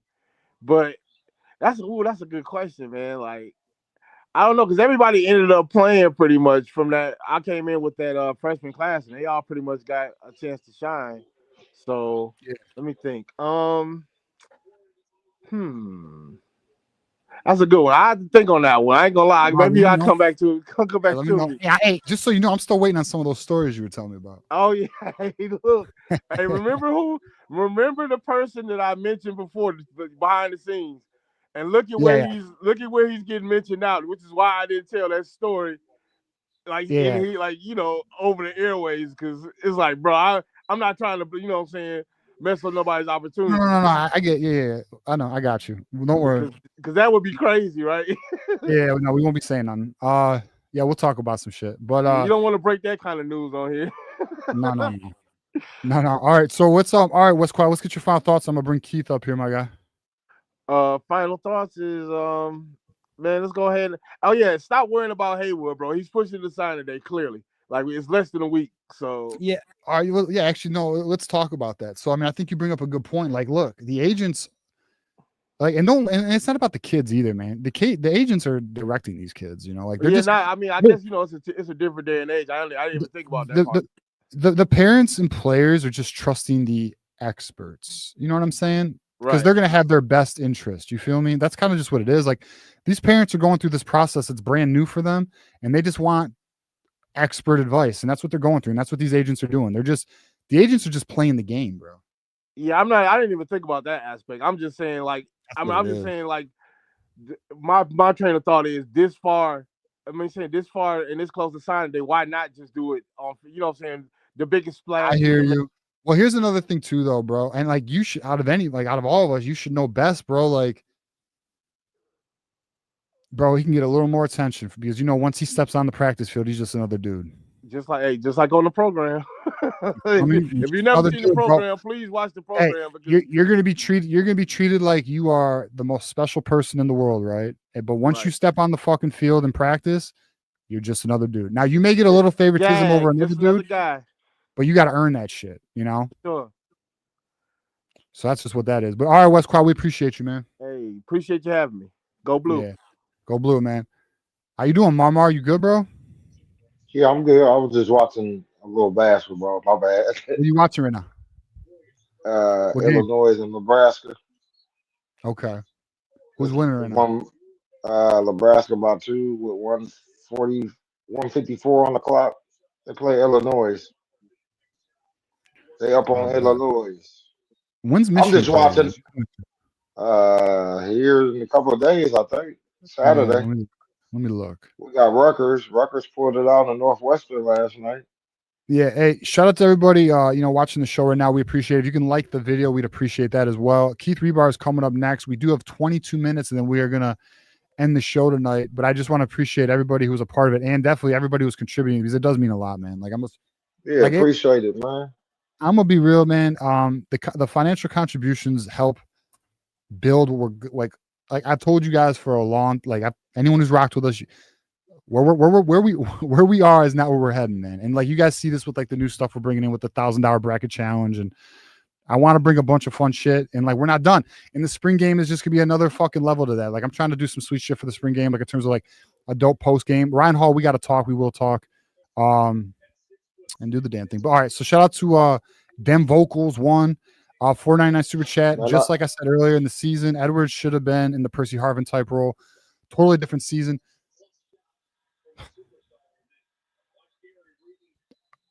respectfully, and not to dim vocals, like you're on point. Respectfully to the coaching staff, they blew a playoff season, bro. But we should have been in the playoffs this year, man. We had a team good enough to be in the playoffs, but they unfortunately, Jerome Moore trusted Kirk Campbell, in my opinion, on the QB room.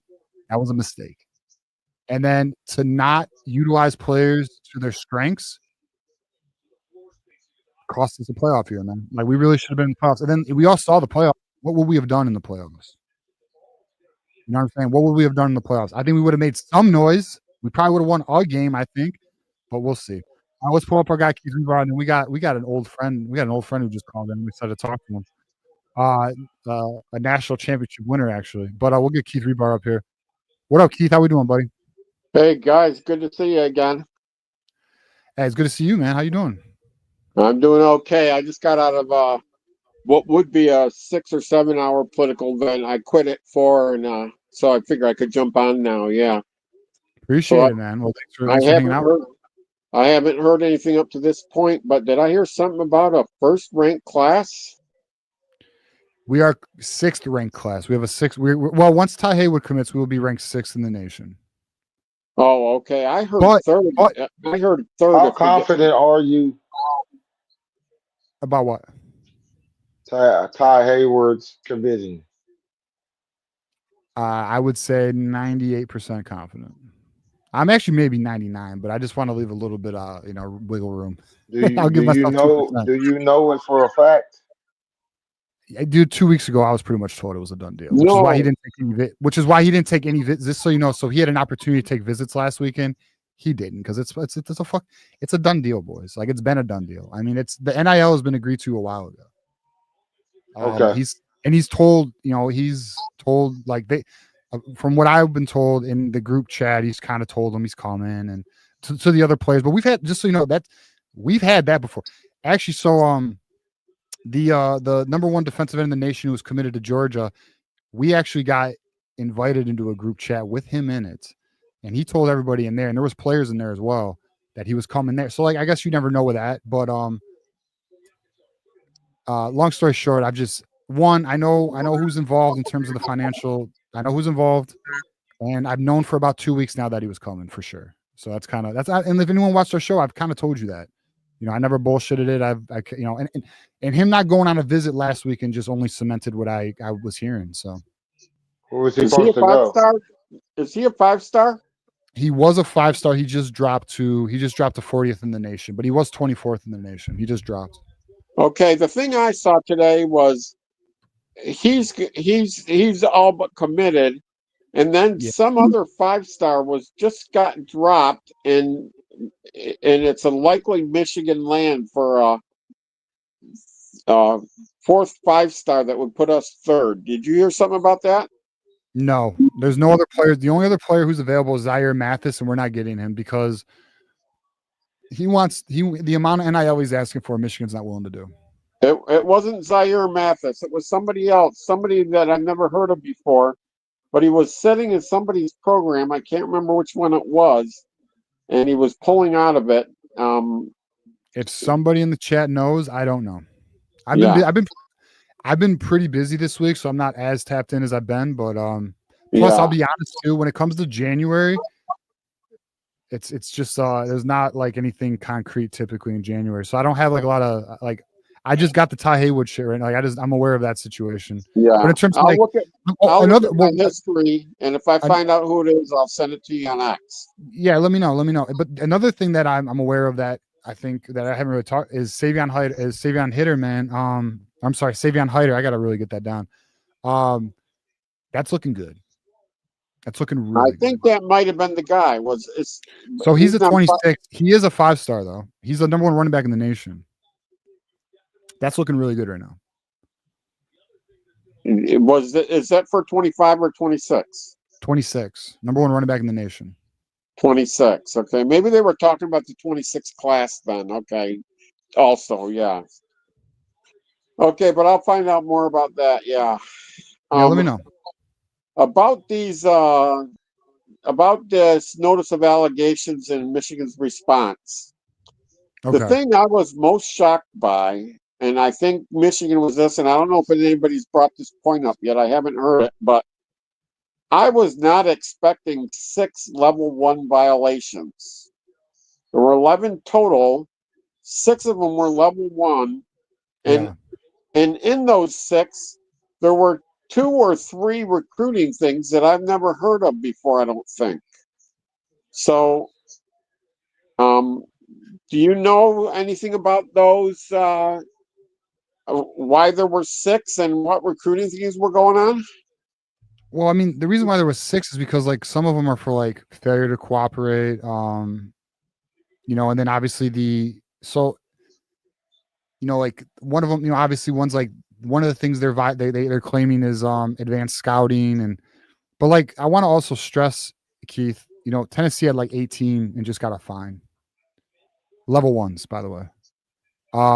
So I'm a big proponent that we got to kind of see how this thing plays out to know the full extent of the penalty that we're going to be seeing. But and then Keith, I don't know if you were watching us earlier, but like I essentially said, and one of our guys, Zay, was in here, and he's kind of tapped in a little bit as well, and he was also echoing what I think is going to happen in terms of penalty is a Sharon Moore suspension. I think we're going to get the largest fine in college football history, and I think we're going to get a reduction in scholarships. I do not think we're going to lose any wins. I know we're not losing the title. I know that. And I don't think any other I don't think any like playoff victories or any of that. I really don't believe there's gonna be a bowl ban. But if there was anything that I'm willing to I'd be, not that I'm open to it, but like I would be like, okay, it might be on the table, but I really don't think Michigan would even go for it, is a potential 1-year bowl ban. But outside of that, I don't think it's anything beyond that. I really don't. And in terms of the bowl ban, just so you know, if someone was like, "Hey, put $1,000 down," I would say no bowl ban. I'd put $1,000 on no bowl ban is what I would do. Yeah, the thing I worry about is I would like to see that, except I wouldn't like the biggest fine ever because 11 is nowhere near 28 violations of what Tennessee had. I'm gonna look it up right now. I don't remember. I thought it was like 18, but 18, yeah, maybe it was 18. But the thing I'm worried about is that we got all these crybaby U's that we've been beating 18 level 1 violations, and they got fined $8 million, which was a record fine. We're probably gonna get fined like fucking 15 million, bro. Like it's gonna be a lot of money. It's gonna be, it's gonna be 8 figures. Well, if they got 8 million for 18, if what was it, 6 million, 8 million they got fined? They got fined 8 million.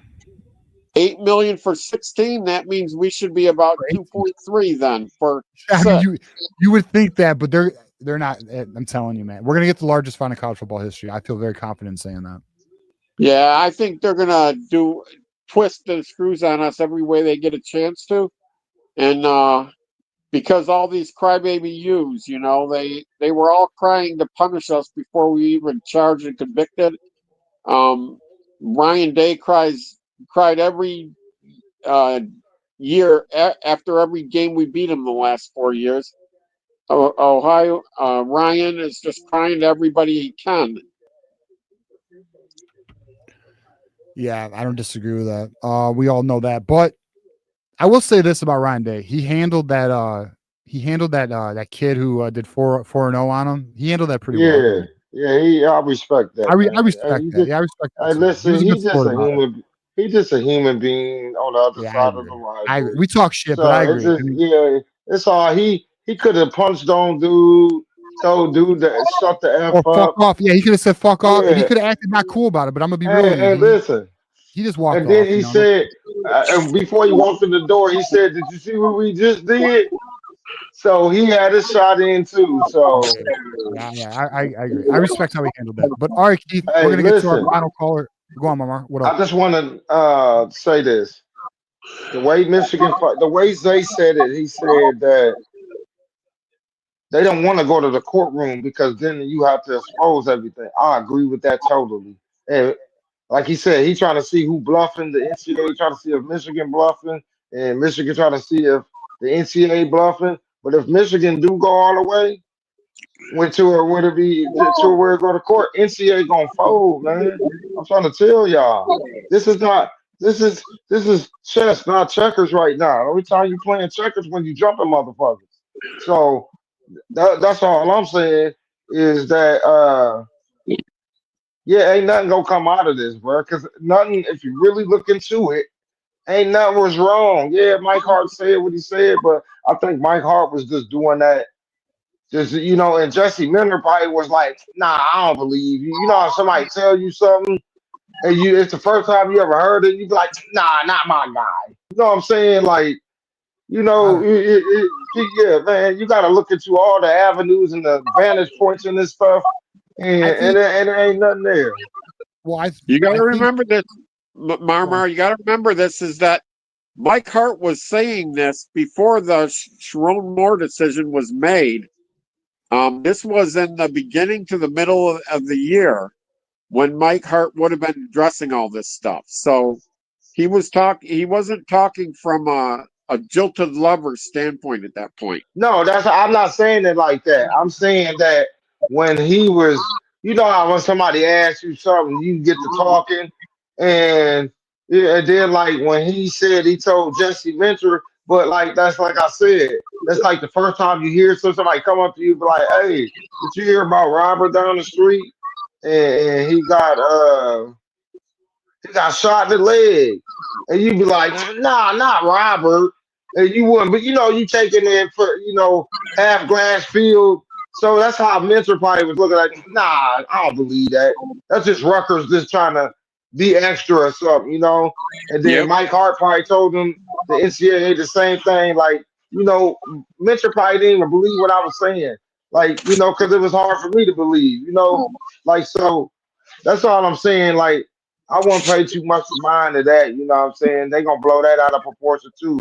But I think it was just like having a conversation. It wasn't necessarily snitching.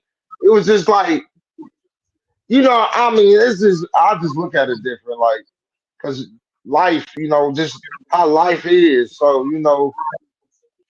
like people don't believe, like with when Mike Hart went to Mentor, like Mentor didn't believe it probably. So you can't put that on Mentor either. So I like I said, I don't think nothing come out of it because we got the best lawyers at the University of Michigan and they ready for their time to shine. So the NCAA ain't gonna fold. Watch. Or they're gonna drag it out for another 2 years, and by that time, it's gonna be super conferences. Yeah, we're gonna see how it plays out, Marmar. I'm interested how it plays out. But Keith, I want to appreciate you for calling in, man. All right. All right, go blue, guys. Go blue, buddy. And then we are gonna get our last caller of the night, grand finale, none other than Dr. Buckeye. Now listen, I like Dr. Buckeye, but he's a rival, so I'm sure we're gonna have an interesting debate or combo here. But I will say I would say he's a pretty reasonable, sharp Buckeye. So looking forward to it. Dr. Buckeye, how we doing, buddy? I'm doing well. As a national, you are.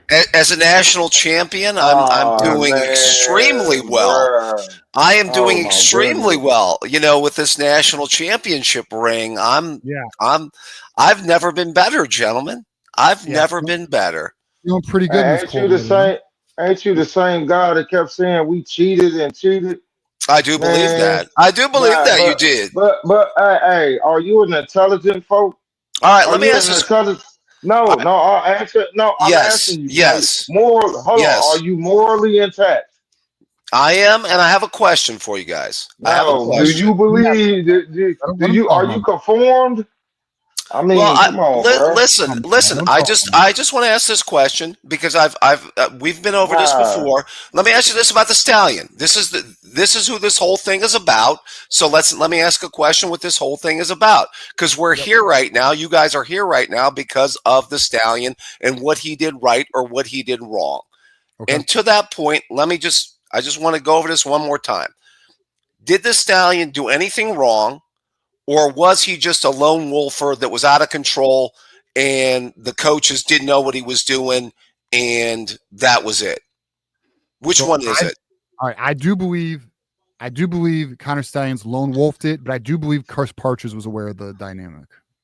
Okay. I am now of the opinion that news just broke, with the new Yahoo, or I do think I do think Jesse Minter was also aware. I do not think Harbaugh knew though. I really don't, man. Okay. Because have you worked in corporate, Dr. Buckeye? Or I have, and I actually have a question about that, about him losing his job. I had said I thought he was fired. John D corrected me and said that he had to resign. Now, I have worked in corporate America, and I've seen people that have gotten fired from jobs, and they've been given one of two choices. Either you're going to get fired, or this is a forced resignation. Right. I will bet you want the $1,000 here, my friend. The $1,000 is that was a forced resignation. For Stallions? Want $1,000 on that one? For Stallions? Yes. Oh no, we agree. I don't disagree with that. Okay. So there's a difference between I resign because I don't want to work here anymore. I want to go work. I want to go work somewhere else.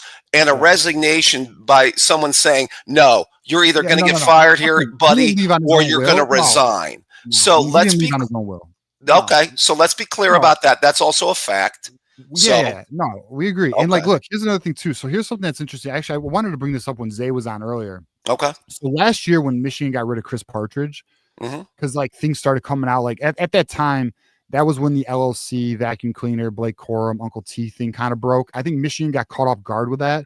Yeah. And that is why Michigan folded. When Michigan was willing to go to war last year, because that thing broke, and then because Chris Partridge told a player to not say anything, and that player spoke to the NCAA, that is when Michigan backed down. Okay. But I believe firmly right now, a whole year has gone by, and now Michigan is aware of all the chess pieces. And because they're now aware, they're now prepared to battle now. I do believe that. Okay. Now, I think before they were unsure, though. I think there was some uncertainty. They were like, oh, no, what else don't we know, If you guys go to court on this, because that's been the discussion tonight, so I'm going to go there with you. After this, okay. With the committee, that's the next step. Let's just say that this is done like court is done the way court is done, which is they bring in all the people that were like Harbaugh, they bring in more, everybody gets subpoenaed, and we get all this, out there. In the interest of transparency here, okay? Because we all want transparency, right? Do you think that any of them will ever clearly define what this guy's job was? Because he was earning a salary there. He was getting paid. What he did or what his role. Do you think Jim Harbaugh can intelligently say what his role was and what he was paid to do while he was at the school? Yeah, I mean, I think he can read the job description of his role. Well, to be fair, Harbaugh was asked that question a year ago and he clammed up. He didn't say, no, this is what Connor was doing. This is why he was paid the money. This is what he was. No, he was he was asked that question a year ago and he clammed up. He did. He did. Here's the thing, though, a year ago, though, you're not going to talk, Dr. Buckeye. You're not going to speak because you're going to incriminate yourself. You're just not going to listen, here's what we can agree. Okay. He was doing advanced scouting. Now, but here's where the gray area is. Right. And this is where I'm sure I know where you lean, but the rule states you cannot send staffers to view games.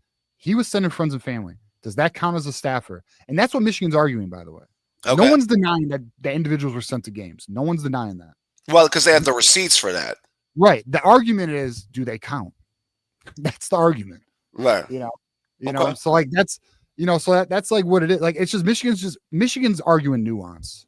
And they're arguing that the penalty doesn't fit what they're pushing. And we don't even fully know what the penalty is yet either, but that should be coming out too, I would think. Okay. I mean, my thing is if the guy was doing nothing wrong to begin with, then somebody would have been able to say, okay, I can clearly state this guy is doing nothing wrong because I can outline his job duties and say, boom, boom, boom, this is what he did, and this is why this doesn't violate NCAA rules. Because go ahead. I'm sorry. No, go ahead. The floor is yours. Just so you know, you're good. You're good to go on. But all right. So he was what every college, not every, because I come to find out some schools, Michigan State doesn't have one of these. Okay. But majority of the top programs in college football have a sign guy. Right. Now, they do it within the rule book. That was his job. He took it 5 steps further than everyone else. You know. So he was the sign guy. He was the decipher. He's the military code breaker. You know? Right, like, right. Okay. You know, so you know, but see, here's the thing though. That's a dirty little secret that became public. Most people didn't know these schools had these guys. And then not only that, so his title, to your point, like what is he? Well, he's a they would label him an analyst. Right. He's just an analyst, right? Right. But he's not. He's really the sign guy. You know, like word is that Ohio State has two. Well, I mean, the argument early on was it's sign stealing and everybody just does sign stealing. When this came out last fall, that was the word from a lot of people. And then, you know, Charles Woodson before the Penn State game was one of the first ones to say, you know what, he may have been doing some things wrong, but I don't believe Jim Harbaugh knew what he was doing was against NCAA rules. He said that. I remember him making that statement before the Penn State game. I do believe that, by the way. I really don't think Jim Harbaugh. I really don't. The only thing that I think that does not look good in your favor is the fact that he, in the 22 game, and we talked about this, and this is clearly documented, this isn't a lie, is he was on the sideline telling Minter and telling Moore. He told Mentor, run left, run right, run this. You know, he was telling him what type of plays Ohio State was running.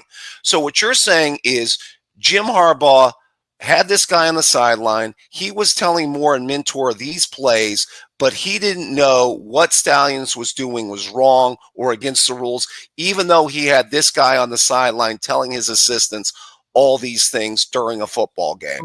So all right. Do you see how that looks maybe not like the best?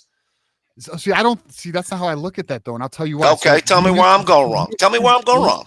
Here's why I disagree with that, and here's all right. So, like again, you have worked in corporate America, and like, and this isn't even just corporate America. Because even if anyone works in a factory, hey, Marmar, what am I saying that's inaccurate? What have I said that's inaccurate? You're muted, Marmar. By the way. Hey, everybody has a sign, guy. If you watch every game, man, just like dude said, you can watch anybody like. All right, so you talking about Charles Woodson, but I just watched Charles Woodson say, you know, sit down with Marshall Lynch, and they knew. So you know, like if a quarterback stumped his foot twice, it's a run, or if he turned his towel around, it's a side pass, or you know, he do his side towel to the back and throw it deep. He throwing it deep. So it's not hard to if you watch if you are an avid football watcher, you know tendencies. So that's what they were doing on that sideline. Hey, man, they running it. So call the defense to it. So that's what I'm going to do. Because I'm watching, and not even sign stealer. It be the players, too. They learn tendency. Like Mikey Sandersfield, he knew tendencies. He came out and sat down with destroying. I watched the other day. I know tendency. I know if a guy is stumping his foot a certain way, or how the running back is lined up, or how his shoulder is dipped. So it's a nothing thing, man. We blowing this out of proportion. The NCAA president already said Michigan won fair and square. Okay, we get it. Listen, all right, I'm with you. But listen, here's the thing, though. Come on, man. Well, no, listen.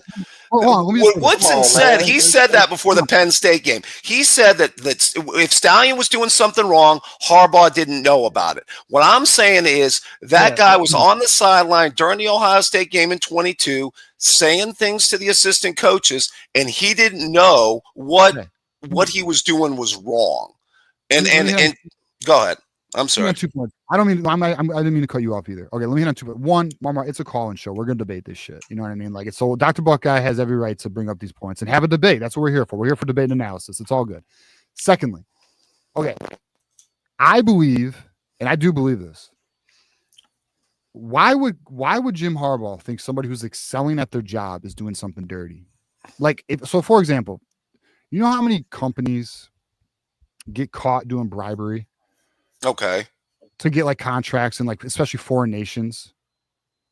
if I'm fucking CEO, I don't know fucking Bill is handing checks to the guy to get the contract to build the gas power plant. Like, I don't know that, dude. Like, he's just excelling. He's getting the job done. He's a good go-getter.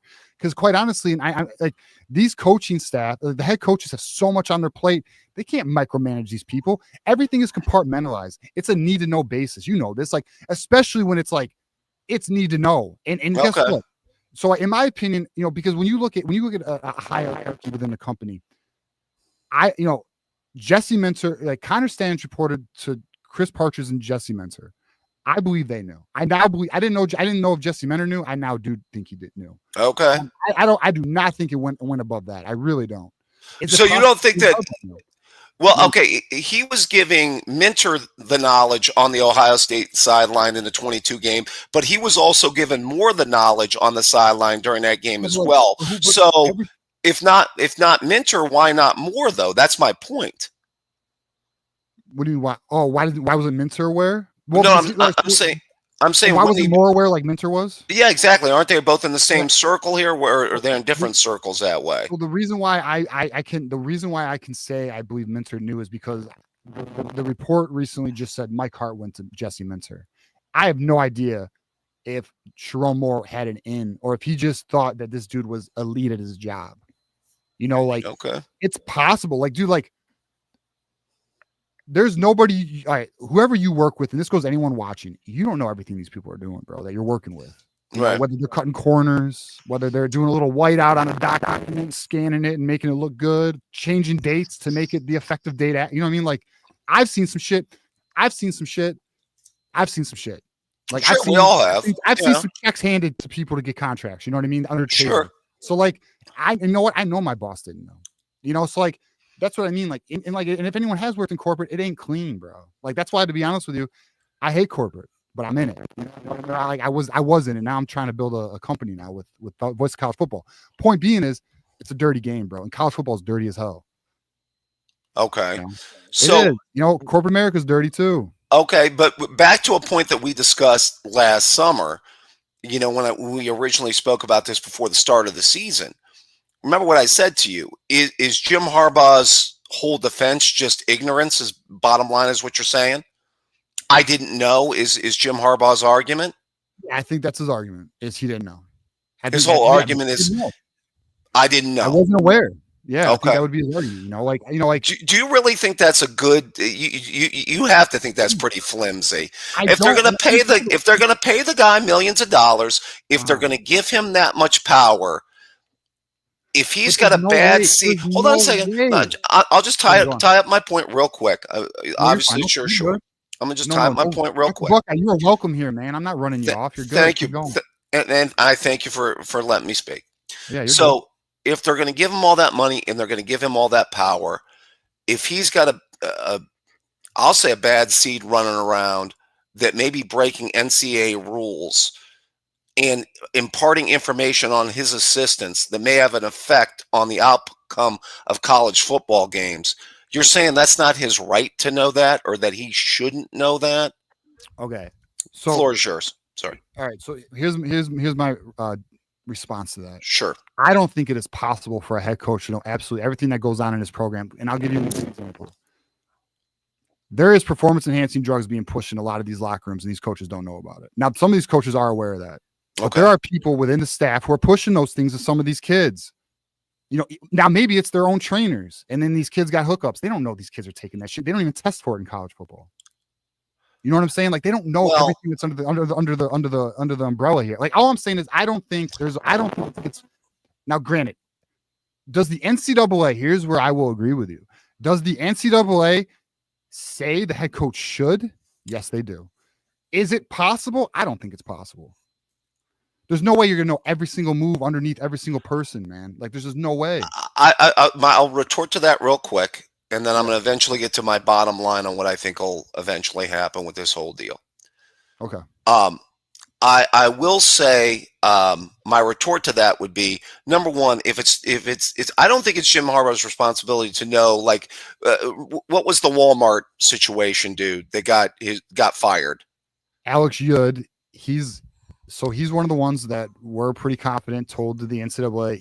He's one of those individuals who went to a Walmart. I didn't name the store, you just did. Right. And it's out there. He was going after an underage kid, and he's one of the ones that got caught and got filmed. Now, he's also an individual with a disability. His dad, who we talked about earlier, is a very powerful attorney in Connecticut who's actually close to the head of the NCAA. I will say this. To me, that's not a Jim Harbaugh responsibility. You know what? And this is the way in a crazy way, I hate to go back to the Paterno situation. And I hate to defend Paterno in this, but the fact that I think there's the Sandusky situation was the Sandusky situation, but that was so outside of the purview of, some guy in his private life being this whatever monster that he is. Right. Just like this dude in his private life being a creeper, what it is. But what we're talking about here with the Stallions and Minter and the staff is stuff that directly affects game planning and outcomes of games. That has got to get close to a coach. That's where I'm going with this. But Dr. Bucka, is it not possible that someone's just great at their job and you're not sure how they get the job done? Especially an analyst, can I be honest? These analysts are not important people, in terms of the coaching staff hierarchy. They're just not. They're just, I would argue they're just lower on the totem pole. And when it comes to Connor Sands, he was working his way up. Right. I just feel like he had management ahead of him. I do think Jesse Minter was in the know. I thought even last year Chris Partridge was in the know. I'm not so sure. I really, bro, you know how Jim Harbaugh operates. In terms of bro, he I don't think he thinks about that shit. I think, well, first of all, I think if you're a great college, if you're a great coach, period, whether you're college or the NFL, you should have attention to detail. Attention to detail. Everything's impossible. You're game planning, watching film. It's impossible to know everything underneath your program. It's impossible. It's impossible. Well, like I said, I gave him a pass on the creeper that's at the Walmart. I get that, but something that affects a game plan and our ability to succeed on offense and defense is kind of. I just thought he was excellent at his job. How's that not impossible? How's it not impossible if someone excels at their job? How's it not impossible? Let me give you an example. What if somebody? All right, so what if somebody? Are you familiar with the shit? What was the coach that passed away at Mississippi State? Mike Leach.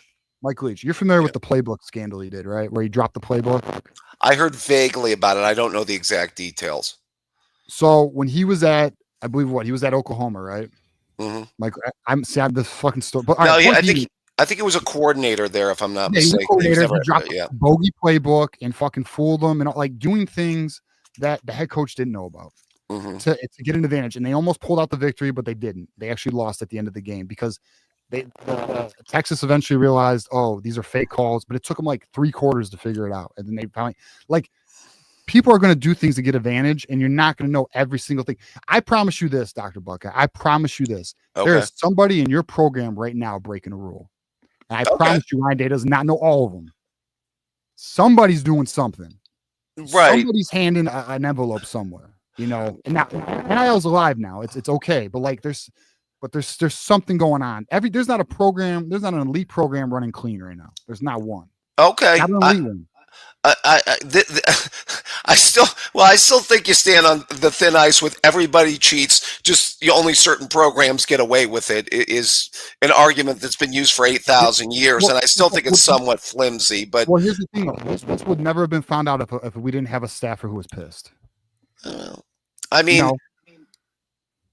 if Matt Dudek didn't get pissed, this wouldn't have been brought up. And then the belief is Alex Ude's the other one. And the only reason why Mike Hart even talked to the NCAA is because there was an investigation. It just came down to that. Most people don't talk, especially in coaching circles. That's a good way to never get that coaching job again. I do find it interesting when this thing first started off that this was it's just sign stealing. Everybody does it. And now we're at a level where you're saying Hart, Partridge. This thing has moved, to be fair. This thing has moved since the fall of 2023. That's all I'm saying. Well, I'll say this: I don't think it had as big as an advantage as people want to make it, though. Listen, I'm obviously we lost this year fair and square. I understand that, and I do understand that the Stallions was gone by the 23 game too. Yeah. But what I will say is this: the foundation of your 23 team all came back and was built off the success of your 21 and 22 teams. If your 21 and 22 teams win 8-4, everybody would have just left and not come back for 23. Maybe. Yeah. Because here's the thing too: Michigan was paying players to return. Yeah, you did. You had that 1 year fund. I know you did. They did do that. That's the only reason why those kids came back. And because a lot of those kids, like for example, Blake Corum was projected to the 3rd or 4th round. You can pay that kind of money to get him back, right? And plus, he had an injury. But like, I'd say that's a debatable point. I can't say for a fact you're wrong, but I would also say this: when Connor Stalions was gone, Michigan still won. Everybody had an opportunity. They didn't. And then this year, Michigan still won in 2 of the biggest games, especially at the end of the year. And they put up a really good game against Oregon. Right. No. And like I said, fair and square, and I'm not, running away from it. It was a horrible loss. The last 2 years prior to this year, you guys knew we had your signs. You changed them. No, and we had this kind of situation with Clemson. But, okay. We're dealing with a guy that was doing something that nobody else was ever doing before. Well, all right. So here's who I'll say this, though. I'm not so sure nobody's done it. But I will say we were doing it. Right. I mean, the way he was going about. See, the argument. Everybody keeps on saying, "What he did wrong? What did he do wrong?" Well, first of all, this was above board from just sign stealing. He went further than most, and then you also have a financing component here that's going to have to be dealt with too. I think too. That's interesting. That's not even talked about ever. What's that? That's not ever talked about. Well, I mean, one would think that I've not seen the complete documents as of yet, what was all leaked, but I don't know if that was part of what the NCAA is alleging. I do think Connor Stalions was funding his own shit, but I will say, I do think he did. I will say, because he was not a wealthy guy, by the way. I know with the vacuum business, I don't know if he was getting residuals off of that, but that was actually a little different. That was Uncle T. That's actually a donor. That's actually a booster for Michigan. That was a Chris Webber guy, right? No, that's a different booster who's no longer around the program. And actually, this booster, Uncle T's actually got kicked out of Champions Circle over this. Okay. So Uncle T, the LLC vacuum thing, that's not Connor Stalions. Okay. All right. Let me bottom line this where I think this is going. I agree with you. I don't think you'll vacate the title either. I just don't. So that will make your fan base obvious. I don't think that'll happen. I actually do think you'll look at some vacated wins. You don't. How about this, Dr. Bucket? How about this? Let's make a deal. We're gonna bet on something now. When the punishment, and we can bet if you want, but I was gonna say, whatever the punishment is, whether you're right or I'm right, I'll back in and we'll see we'll talk about that. Because, absolutely. Let's lay it on the table. So tell me what you think we're gonna get, and then we'll revisit it. All right. Here's where I'm at. I think you'll look at some vacated wins from specifically from 21 and 22. Maybe they don't do anything on 23, but I definitely think 21 and 22 I could see vacated wins. I'm probably 75-80% sure on that. Okay. Do you think we're gonna Big Ten championship? I could see that as a possibility. Yes, if you vacate wins, I do think you'll look at some scholarship reductions. I do think you'll look at a fine, and I agree with those. I'll say this on the postseason ban. I'm 50-50. All right. How about this? So I don't think we'll get a postseason ban, and I don't think we'll get vacated wins. So I'll do this. Do you want to make a bet on vacated wins? You want to make a bet? We can make a public bet if you want. If not, no big deal. It could be a gentleman's bet. Whatever you want to do. All right, I'll come in and make my mea culpa and admit I'm wrong and say all kinds of nice. That'll go both ways. Right. But I on that I'm stipulating. Like I said, I don't think you'll lose the title because I think that's first of all, they're two separate deals. Number one, you know what I mean. So I think that's part of it. That's gonna help your cause. If this was the poll era, it might be a different thing. But I think because of the fact they're separate things, I think that's going to help your cause. But I do think the vacated wins, the scholarship reduction, and then you've already, well, first of all, you did, so you're on board as saying scholarship reductions, and you said the biggest fine in the history of the NCAA. Yes, and I think Sharon gets, and I also think Sharon gets suspended. I can see that too. Yep. Now, by the way, if I listened to your call-in show during the year, halfway through the season, that wouldn't have been a bad thing, according to your folks. There was after the Indiana game. I don't know if you saw our Indiana game, but he had a timeout situation where I'm going to be honest, I was very hard on Sharon Moore after that. I was very hard on Sharon Moore. So, but hey, I think he has the program in the right direction. But Kirk Campbell was definitely a problem for us. Yeah. All right. Before we get you out of here, let me ask you this. Go ahead. How do you feel about next year's game coming to the Big House? I'm confident in our team next year. I am. I think we are going to have a very good team. I love our defense still, even though we're going to have to replace Knowles. I think we've still got really good talent at linebacker. D line's going to be a little bit to replace. We're still going to have the best receivers in the country. I actually think, here's the other thing too. I think, big man, I think our offensive line is going to be better next year than it was this year. Okay. And a lot of people thought our offensive line was going to hold us back this year. And even against you guys, I don't think we had an offensive line issue. I think that was more of a quarterback issue, play calling, field goal kicker issue, threefold. Definitely a field goal kicker issue. You guys have seen that field goal kicker issues. Right. That was the issues there. So I think we're going to be strong there. By the way, I will say this, because I'm going to give you a little bit of a whatever about next year. I think Marshall's going to have a good year for you guys. Yeah, I think so too. And we appreciate that. We appreciate that. Yeah. Our question is going to be quarterback. Our quarterback is going to be determine our season next year. So, all right, Dr. Buck, I appreciate you. Don't be a stranger. We're going to get back together. We're going to talk about this again. Someone's going to be right. So, hey, you know what though, Dr. Buckeye? It could be 2 years before we know who's right.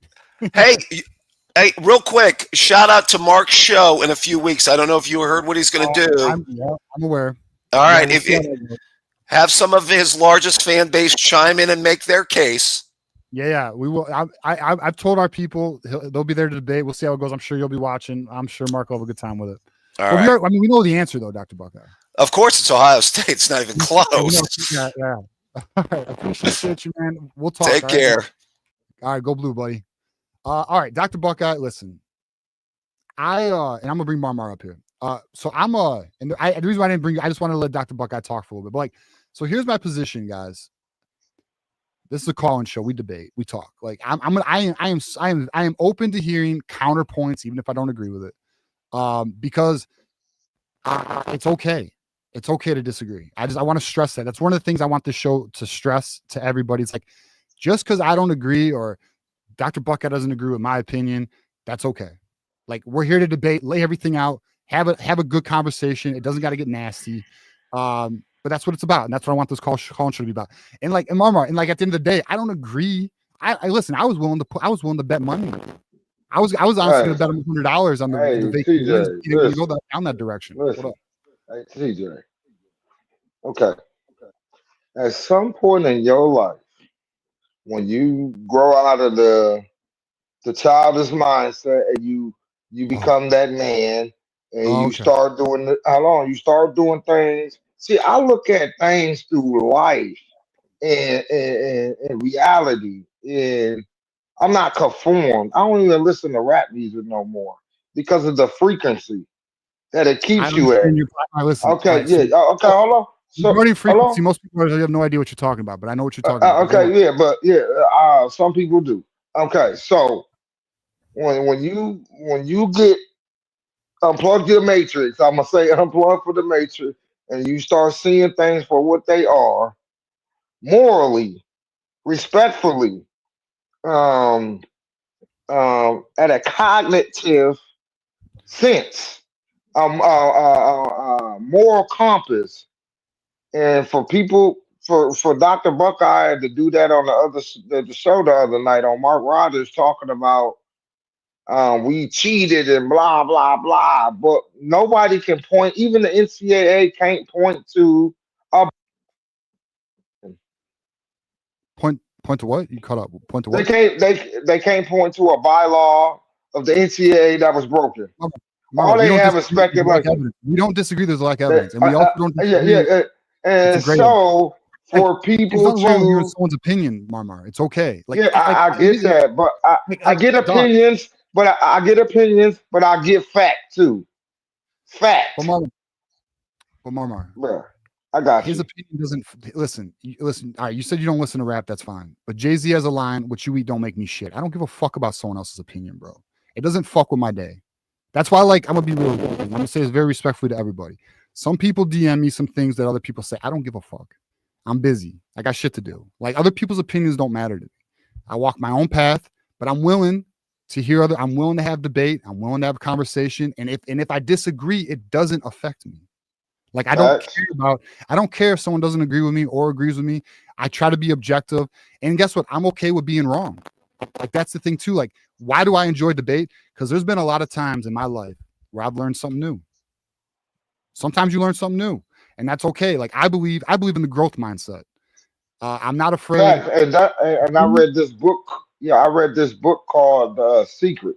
And in that book, it tells you, it just teaches you how to have that mindset of looking at everything thoroughly and with precise eyes and really breaking it down. And then once you do all that, you'll have a better understanding of it. And yeah, I just don't like I get opinions, but I also like fact and moral conscience. But Mama, that's why you debate them. But that's why you debate them, bro. Like, I sat there, I debated them. I didn't concede. I was willing to bet money that we were not losing wins. Like, I don't agree with his position, but I'm willing to have a debate because, one, it's a call-in show. That's what we do. And two, I'm actually curious to know the Buckeye perspective. Even though I read it on the message boards, but those things are crazy. I think sometimes you can have a face-to-face conversation and it's healthy, it's good, and it's okay to walk away from a debate and not agree. And that's where we are. So in a year, 2 years, maybe sooner, me and Dr. Buckeye will see who's right. And if I'm right, I'm right. If I'm not, then we'll have to own it. You know, that's just what it is. Yeah. But that's our call-in show, boys. That's what we did tonight. Hopefully there's some life lessons at the end of this bitch. That's what we're here for. And again, I appreciate the community. I appreciate Marmar for joining me. I appreciate Matthew Eller. I'm got to get his name down. Eller for joining me earlier today, new to the Voice College Football Network. I appreciate everybody who watched today's show, contributed to the show, helped us out, helped us get to another level in terms of just another show, because we are currently at 36 of these. So that's cool. We're going to hit 50 at one point. That's going to be a good time. We're going to celebrate. But I just want to say I appreciate everybody. If you have not liked the video, please like it. If you have not subscribed to the channel, please subscribe to the channel. And our next show is going to be actually Monday. We have the Avengers Assemble show. So be on the lookout for that. It's going to be Monday, 9 p.m. Then we have the, and you got to be a member to watch that, by the way. So tier 2 or higher gives you access. My membership expired today. Dude, you know what sucks? Marmar, on some real shit, bro. We can't hand out memberships. I'd hand out some if I could. They won't let us. I was just letting you know mine expired today. Hand out a few, but I'll get another one. Yeah. So yeah, especially I'll say this though, you're gonna want a membership for the bracket. The bracket challenge. To win $1,000, boys. Win $1,000. You're gonna want a membership. I don't do brackets. I stopped doing that in high school, bro. When I lost, I said, yeah, there ain't no point for this, because the thing people don't, the variable in that tournament is, when that tournament starts, even the small teams, everybody coming to play. I go to the first four every year, down here in Dayton, and these small teams come to play, bro. Like, and that's the variable, and you don't know. Even you seen the number 1 seed go down to a 16 seed the last 4 or 5 years. It's tough to pick the bracket. Yeah. It is tough. That's what makes it fun. That's why the winner gets 1,000, man. It's fun. I mean, it's just have fun. But anyways, but that's the show, boys. Appreciate everyone who's watched it, a part of it. My bad if my mic was fucking up. My bad, boys. I don't know. Sometimes it happens. I mean, I think the solution for me is get a new preamp, but I honestly don't want to buy one. Because I just don't want to. But we'll see. I'll have to at some point. Maybe I will. But again, appreciate everyone for being a part of it. Until next time, Monday, Michigan, the Avengers Assemble show. Then we got Tuesday. We got the Michigan Wolverines live, 8 p.m. Tuesday. Be there. And as you guys know, it's always Go Blue.